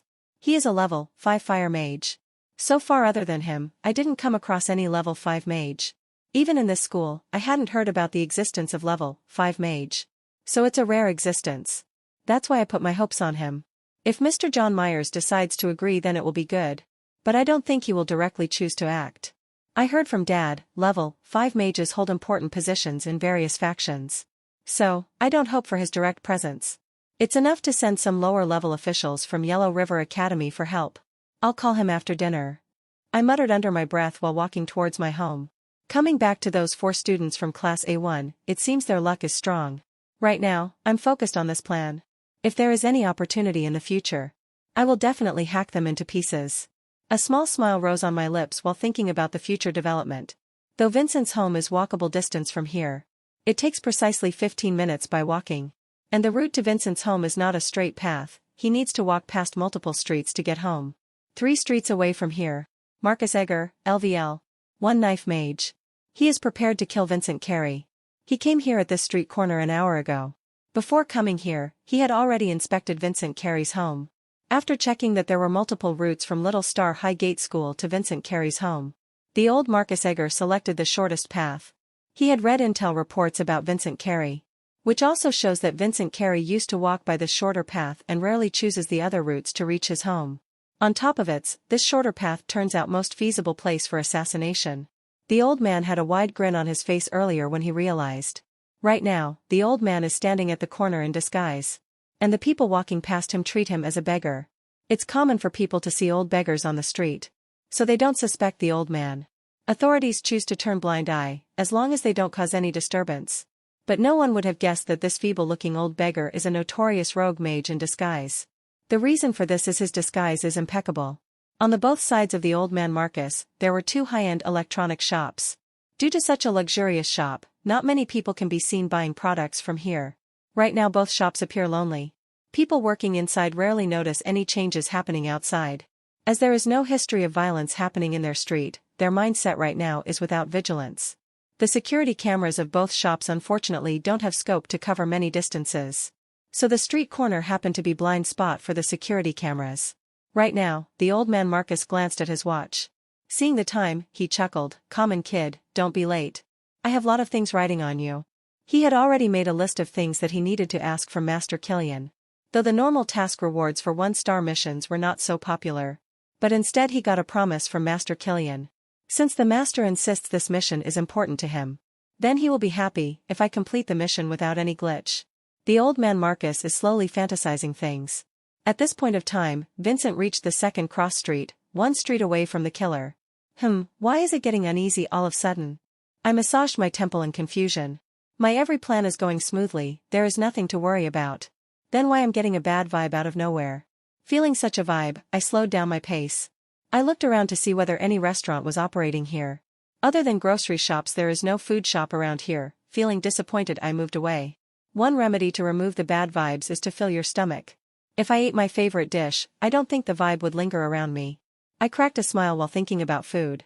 Well, I'll ask Mum to cook something for me. I made up my mind and increased my pace to reach home. The old man Marcus glances at everyone who walks past him. But his actions receive disdain from people. Yet none of them went to confront the people. It's a coincidence or what, the old man yet to meet a mage. This street is located close to the magic school. So it's common for students to walk with their mage parents sometime. But the old man Marcus is prepared for every situation. As a LVL.1 mage, he is almost ant-like existent to mid or high-level mages. On top of it, the old man is also cautious. He hides his mana fluctuations in his body from getting exposed. So he is soused in creating perfect assassination environment. 5 minutes later. As the old man Marcus patiently waits for his prey, the other hand Vincent Carey is also heading here fast. Right now, Vincent Carey's mind was occupied with different delicacies. Suddenly, the old man Marcus caught a glimpse of a silhouette slowly getting here. The person appears to be young. He is wearing a blue uniform with an exclusive school badge on his chest. He is none other than Vincent Carey. The old man Marcus grinned evilly. After confirming the person is exactly the prey, his expression turned serious. In order to make sure the target won't be missed, he observes the surroundings. Then he once again looks at Vincent whether he is coming alone or someone is following him. After confirming that he is alone, the old man's expression eased. Not only around Vincent, the atmosphere here is cold. At this time, there are no pedestrians walking right now. The old man Marcus got only a couple of seconds in his hands to make a perfect killing. If he wastes any more seconds, the chances of people appearing will increase further. Realizing that the old man made a decision, he straightened his crooked posture. Magic knife. A black knife materializes in his hands as he slowly casts the spell. Like a veteran he hides the knife in his sleeve as a hidden weapon. As Vincent is getting here step by step, the old man gazes at his heart. The heart is the most important vital point for humans. As for mages the heart is even more important, its location of mana core. Any damage to mana core will cripple mage and cut off his mage path. In the worst case scenario, it even leads to death. Even if the old man misses any chance for insta-kill, as long as he causes injury to his mana core, then Vincent will be crippled. And the result is the same as killing him. No one cares to beat a dead snake. Finally, Vincent reaches a few meters closer to him. A ruthless cold glint flashes in the old man's eyes. The other hand, Vincent Carey, who seems to be in his own world, finally awakens. My senses suddenly alarmed. The bad feeling finally materializes. As my senses screamed at me, I realized that it is the source of a bad vibe. Ding. Host stepped in a hostile atmosphere. Ding. Enemy is detected. Status panel. Faction name, Poison Dagger. Enemy name, Marcus Egger. Magic power, Magic Knife. Mage level, level 1 limiter. Talent, lower bottom. Color, pale yellow. Strength, 60. Speed, 52. Stamina, 47. Vitality, 54. Intelligence, 20. Soul power, 30. Constitution est 39. Mana power -45. Core status, 85%. Spells, 2. 1. Heart kill 2. Flash cut. Mental method, incomplete broken knife method. Seeing the status panel appearing in front of me suddenly, I'm aware of this abacus. Last time the status panel suddenly popped up when Bruce Spear took a first shot at me. Recalling that old incident, I used my full strength to move backwards. While moving backwards I caught a glimpse of the killer. There is only one person around me here. Old beggar? I frowned when I looked at his appearance. But I have got full trust in system. This guy is a ghost. I gritted my teeth. After glancing at the status panel, I realized there is no chance for direct confrontation. An enemy from Poison Dagger? I immediately thought about Captain Tyler. Damn, I'm just a part-timer. In that instant I made decision to flee towards the crowded area. Seeing the kid moving backwards, the old man disappeared from his spot. His speed was so fast that in a blink of an eye he appeared in front of Vincent Carey. Heart kill. He extended the knife from his sleeves and made a stab at his heart location. When the tip of the knife nears Vincent's heart, suddenly, Vincent casts a spell. Gravity push. When the spell was cast, the surrounding atmosphere tightened around him. A terrific gravitation force released from Vincent's body. In that instant the old man Marcus took the direct brunt of the attack. As the old man was so close to him, the pale gray color gravitational force released from Vincent slammed with a full force of 500 kilograms. What? The old man spurted blood from his mouth in disbelief. As he flew backward like a broken kite, due to fierce impact, the multiple bones in his body began to crack. Feeling the pain, the old man was even more horrified. No, it's impossible. While murmuring he crashed on the ground. The old man is sure of himself that he can exert 600 kilograms of pressure with his strength at his level. So facing the rookie mage like Vincent, he doesn't have any scruples left. He stabbed at Vincent's heart with full force. Yet the result was horrifying. The old man felt that he was hit by force of more than 300 kilograms. As he was lying on the ground, the old man felt dizzy. He clutched his head in pain and tried to get hold of himself. But unfortunately before he could get on his feet, another horrible force applied on him from above. Gravitational field. As the terrible pressure of 500 kgs applied on his body, he directly planted on the ground. His cracked bones were crushed under further pressure. Ah, he screamed back in agonizing pain. As a result he directly fainted on the spot. From Mac POV. So his strength is not able to withstand my gravitational pressure. I muttered while checking his crushed body. What to do? I muttered while looking at the surroundings. I'm not worried about exposing myself. Since I'm part of the police department. So it's natural for me to hand him over to the officials. Seeing that old man fainted, there is no need for me to beat him further. It's a pity not to kill him right now. I won't gain much by killing him. But if I hand him over to the department, Captain Tyler will reward me for sure. This guy is especially from Poison Dagger. So his intel must be valuable. Before making a call to the police officials, I took his storage ring from his finger. And checked his belongings to see whether there is valuable material or not left in his body. I was dumbfounded by looking at his body. This old man really took his job seriously. If not for the system, I wouldn't have suspected him as a killer. The old man was perfect in the beggar role. Even his natural face suits the homeless appearance. Earlier, 2 gravitational spells attracted some commotion.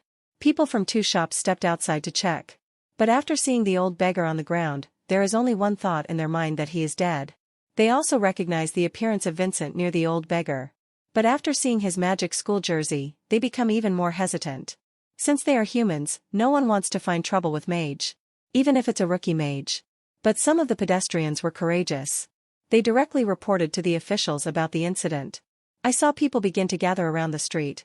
But they are afraid to come closer towards me. I remain indifferent to their gazes. I called the control room and reported the matter to them. I hid my identity. Instead of telling them my status as a school student, I told them my part-timer ID. It will be easier for them to identify me. After reporting them, I didn't wait for them and decided to contact Captain Tyler. I know it will take some time for nearby officials to reach here. I specifically asked for level 2 mage. Even if the old man tries to rebel, he can't stand against the level 2 mage. When the call was connected to Captain Tyler instantly, I was surprised. Vincent, what is it? I hope you didn't call me for doubt. From the other side of the call, Captain Tyler thought Vincent had some doubts about the work. Hearing his words, I smiled wryly and replied, Captain Tyler, I got attacked by a poison dagger killer. What? Captain Tyler exclaimed in disbelief. For a moment, he got speechless. Right now, they are planning to raid the Blue Wing Hotel. Yet on the other hand Vincent Carey was attacked by rogues from the same faction. As a veteran mage he quickly collected his thoughts and asked back, are you alright? If anything happens to Vincent, then implications would be severe. He got a cold chill back on his spine by thinking about it. Ahem, I'm fine Captain. I just got lucky. I said. Captain Tyler sighed in relief. Then brief me about the situation. He hurriedly asked back. Beside him the rest of the teammates were in confusion. They don't know what's going on, but seeing his flustered expression, a bad premonition rose in their heart. Seeing that he wants to know about the situation.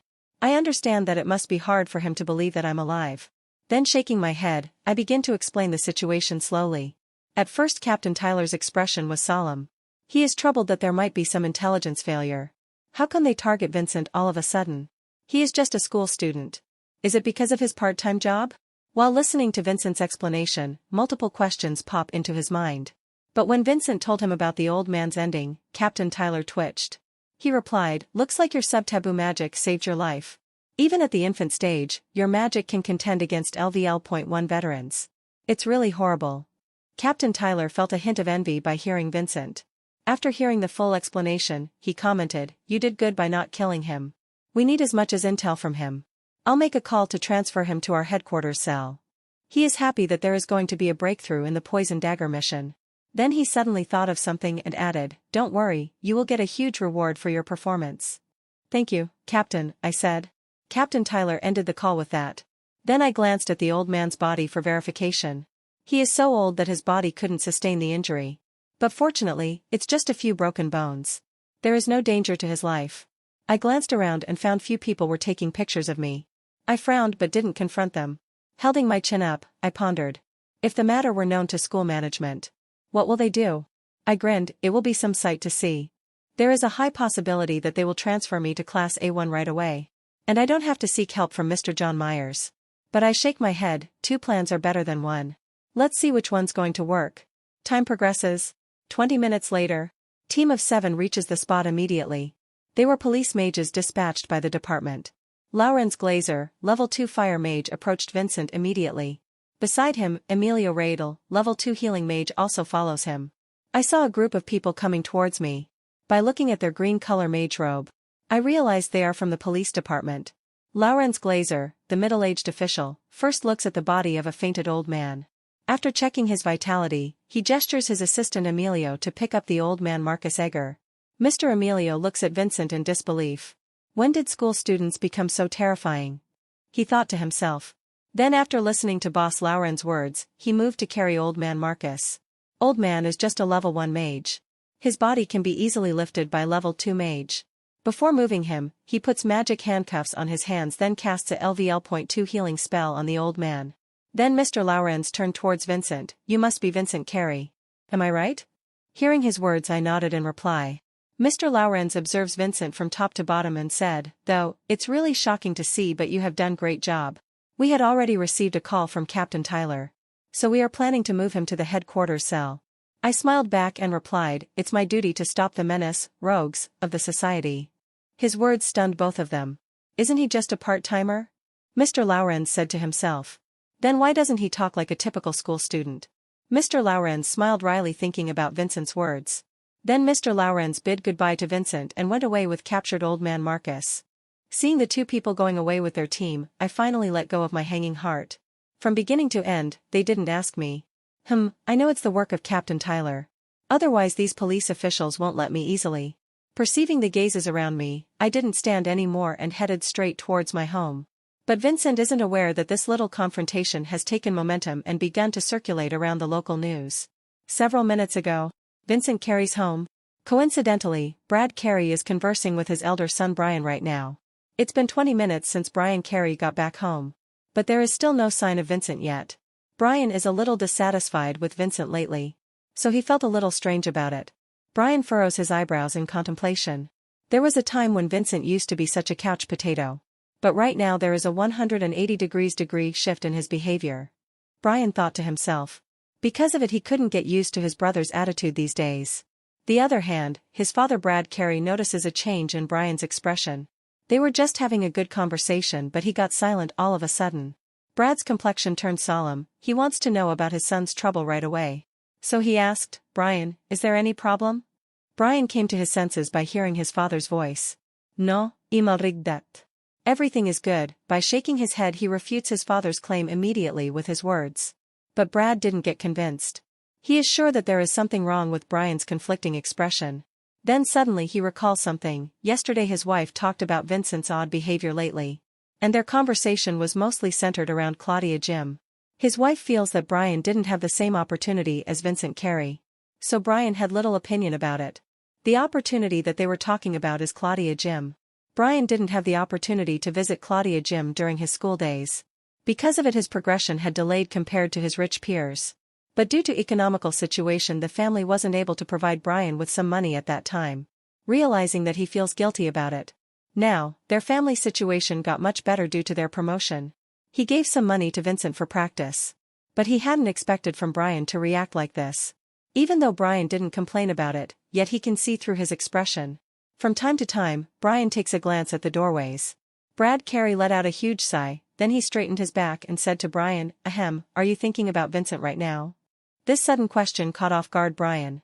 Feeling his father's gaze, Brian flustered, he immediately sat crossless-God on his couch. Right now Brian feels his thoughts were seen through by his dad.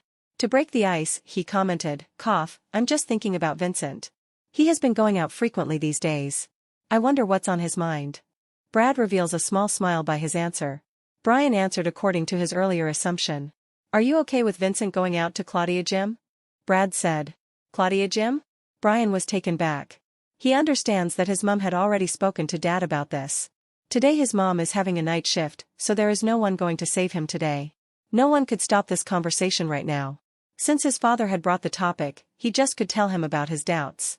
Brian looked at his dad and replied, "I know, he has an Earth grade method. So he can utilize most of the opportunity in practice while training under Mana training chamber." Brad nodded with appreciative eyes. He is satisfied with Brian, at least he can see through the essence of the problem. Then why is he still having doubts about it?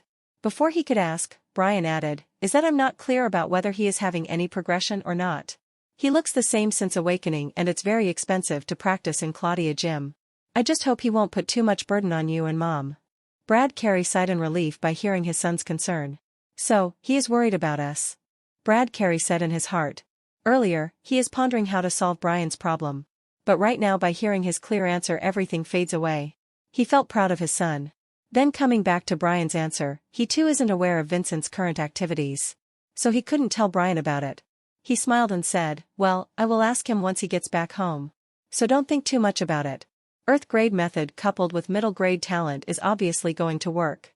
Brian nodded to his father's words. Since his father is going to ask Vincent about it, then he doesn't need to put too much thought into it. He will know once Vincent gets back home. "Let's watch some news." Brad gestures to his son to turn on the holographic screen. Brian nodded and tapped his communication watch. Next moment, from a small electronic runic circular device set on their table, a wide holographic projection appears above it. It's very convenient for them to use the holographic projection wherever they want. They just need to carry a portable electronic runic device for it. Soon various news updates and live streaming are being projected straight away. Seeing that Brian taps for local news, as a family they used to watch local news. Suddenly, a local live news projection lit up. Seeing that both dad and son sat leisurely on their couch and began to watch. The local news about the government issues were being projected, followed by Mage celebrities and frequent monster breakouts. The news is continuously being projected about other topics. Time progresses. Both father and son continued their conversation. Then suddenly, a breaking news caught both of their eyes. In the live stream, a school student is standing beside the injured person. "Dad, this place is right near our home," Brian exclaimed suddenly by looking at the headline.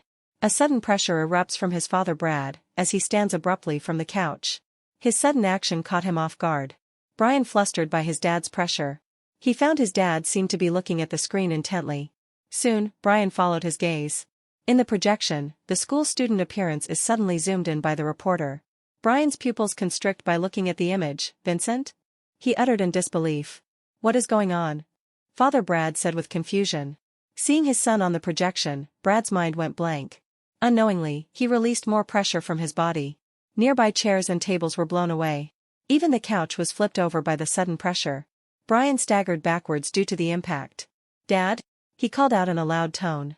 Brad retracted his gaze from the projection and looked at Brian. Realizing that he had released the pressure, Brad immediately composed himself. The atmosphere turned back to normal. Phew. Brian breathed in relief. He activated his earth element magic on time and stood firmly on the ground. Otherwise he would have crashed at the wall. Yet the pressure from his father still made him take a few steps backwards. Then he thought about the projection, which is nowhere to seen. The runic disc was directly crushed under the impact. Realizing that, he immediately accessed the site in his communication watch. "Brian, where is the runic disc?" Father Brad Carey sounded from behind. Brian twitched. He tapped on his watch. This time a small projection hovered above the watch. He straightaway accessed the communication watch. "Dad, do you really think it's Vincent?" Brian asked back by looking at his dad. "Because, the local sites nowhere mention Vincent's name. Except, naming him as a school student." Brad Carey shook his head in denial. "Let's watch it again." I'm too confused about it. Brian nodded and tapped on the local news site. Soon, they saw it again, and this time there were some changes. The magic school student was visited by 7 police mages. 2 officials from 7 of them went to the kid.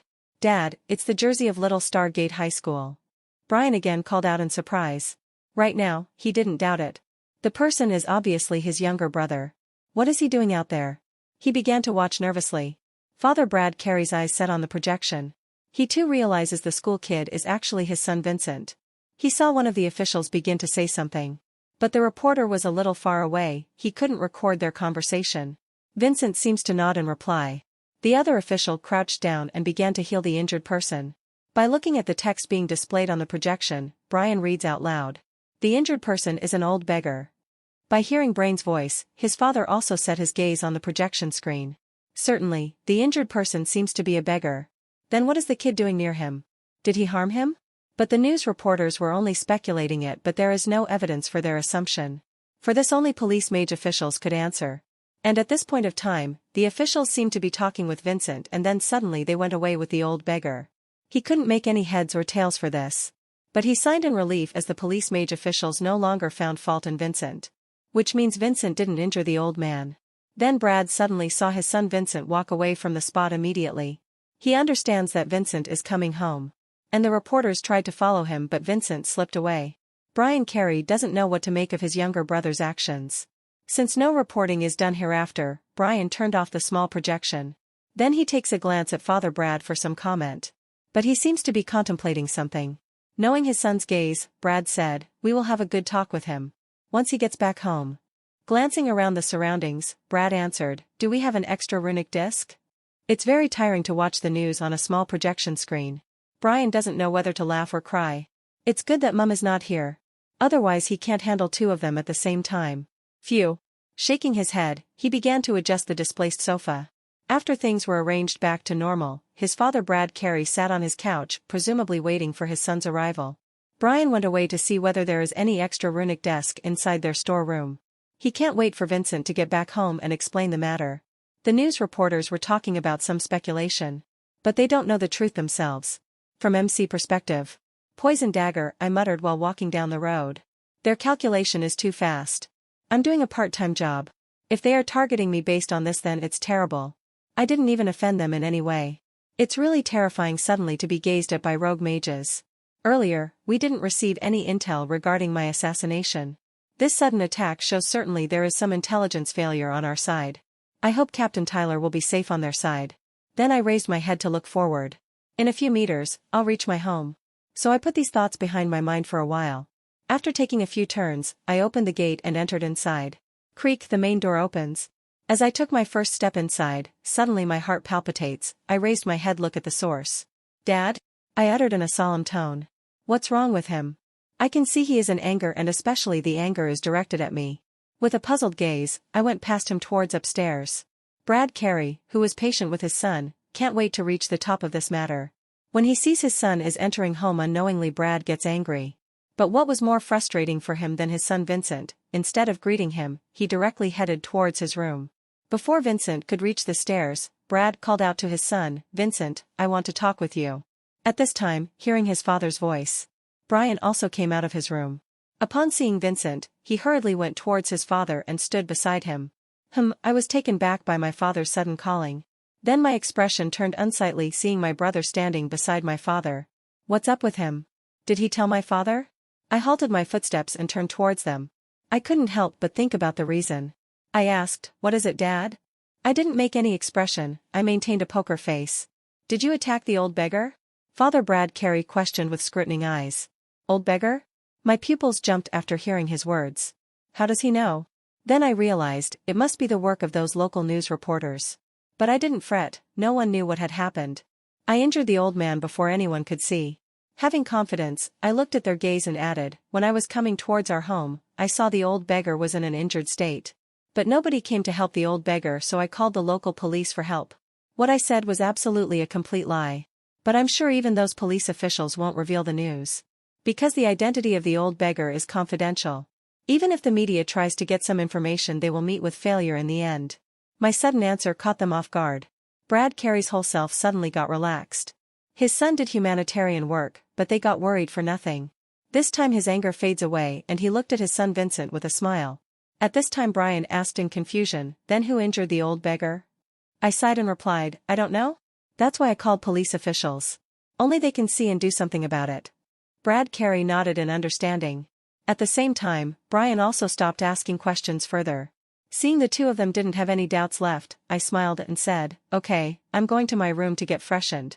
Okay, you did good by calling the officials straight away. Brad Carey said with a smile and gestured to him to go to his room. Beside, Brian also didn't have to say anything. This sudden incident made them forget their initial conversation. 2 hours later, the police mages reached their Red City headquarters with the prisoner. After stepping inside, they didn't waste any time. The first thing they did was to imprison the old beggar inside the underground cell. The prison cell is literally constructed in the basement. The old man Marcus is still unconscious. After locking up him in the cell, Mr. Lawrence looks at the surroundings. There is only one person beside him, the prison guard Ienbald. From the beginning to end, the stalwart figure didn't make any sound. He stood upright and watched the actions of every prisoner in the cell. This underground prison had only 20 cells. This is not the main cell built for rogue mages. This underground prison cell was built for some emergency cases. And right now the prison cell is used to lock up those rogues kept for interrogation. Mr. Lawrence looked at the nearby prisoners with a frowning face. He didn't have much of an idea about the other prisoners. Since every cell is separated by an isolated magic block, it's impossible to converse or look at each other. So he is not worried about that. His mind is occupied with Captain Tyler's mission. Right now Captain Tyler with his team is going to confront the Poison Dagger rogues. So he doesn't want any of them to know the existence of the old beggar, including some of their police officials. After taking rounds for a while, he left the underground prison cell with the prison guard Ienbald. The prison guard Ienbald is a middle-aged man with a stalwart body. He is a level 3 defensive mage. Unlike other physique variants, his magic power forms defensive silver armor around his body, which increases his defensive capability. With his power, even level 4 mage can't injure him. So there is no possibility of prisoners breaking out from the cell. After coming out of the underground prison cell, they head towards Mr. Ienbald's cabin. Mr. Ienbald's room is situated at the last end of the first floor. Creak, the door opens. Both of them took their seats. Mr. Lawrence, you can talk here. No one will eavesdrop on our conversation. The room's wall is enchanted with multiple spells. Mr. Ienbald said with a deep voice. There is no hint of emotion he can see on his face. Mr. Lawrence's expression turned solemn. He said, the identity of the old beggar is confidential. So I don't want his information to be recorded for a while. Mr. Ienbald frowns a little, this is the first time he is facing such a request. But he also knows about Mr. Lawrence. Although Mr. Lawrence is a level 2 mage, the cases he dealt with in his career so far can't be looked upon. Then he looked at him and replied, if Mr. Lawrence says it's a confidential matter, then it must be a serious case. So, don't worry, I'll wait for a while. Then he added, I will also keep my eye on the old beggar. If he shows any odd behavior, I'll call you. Mr. Lawrence sighed in relief at his words. He had never expected the prison guard to be easygoing. He thanked him and left the headquarters straight away.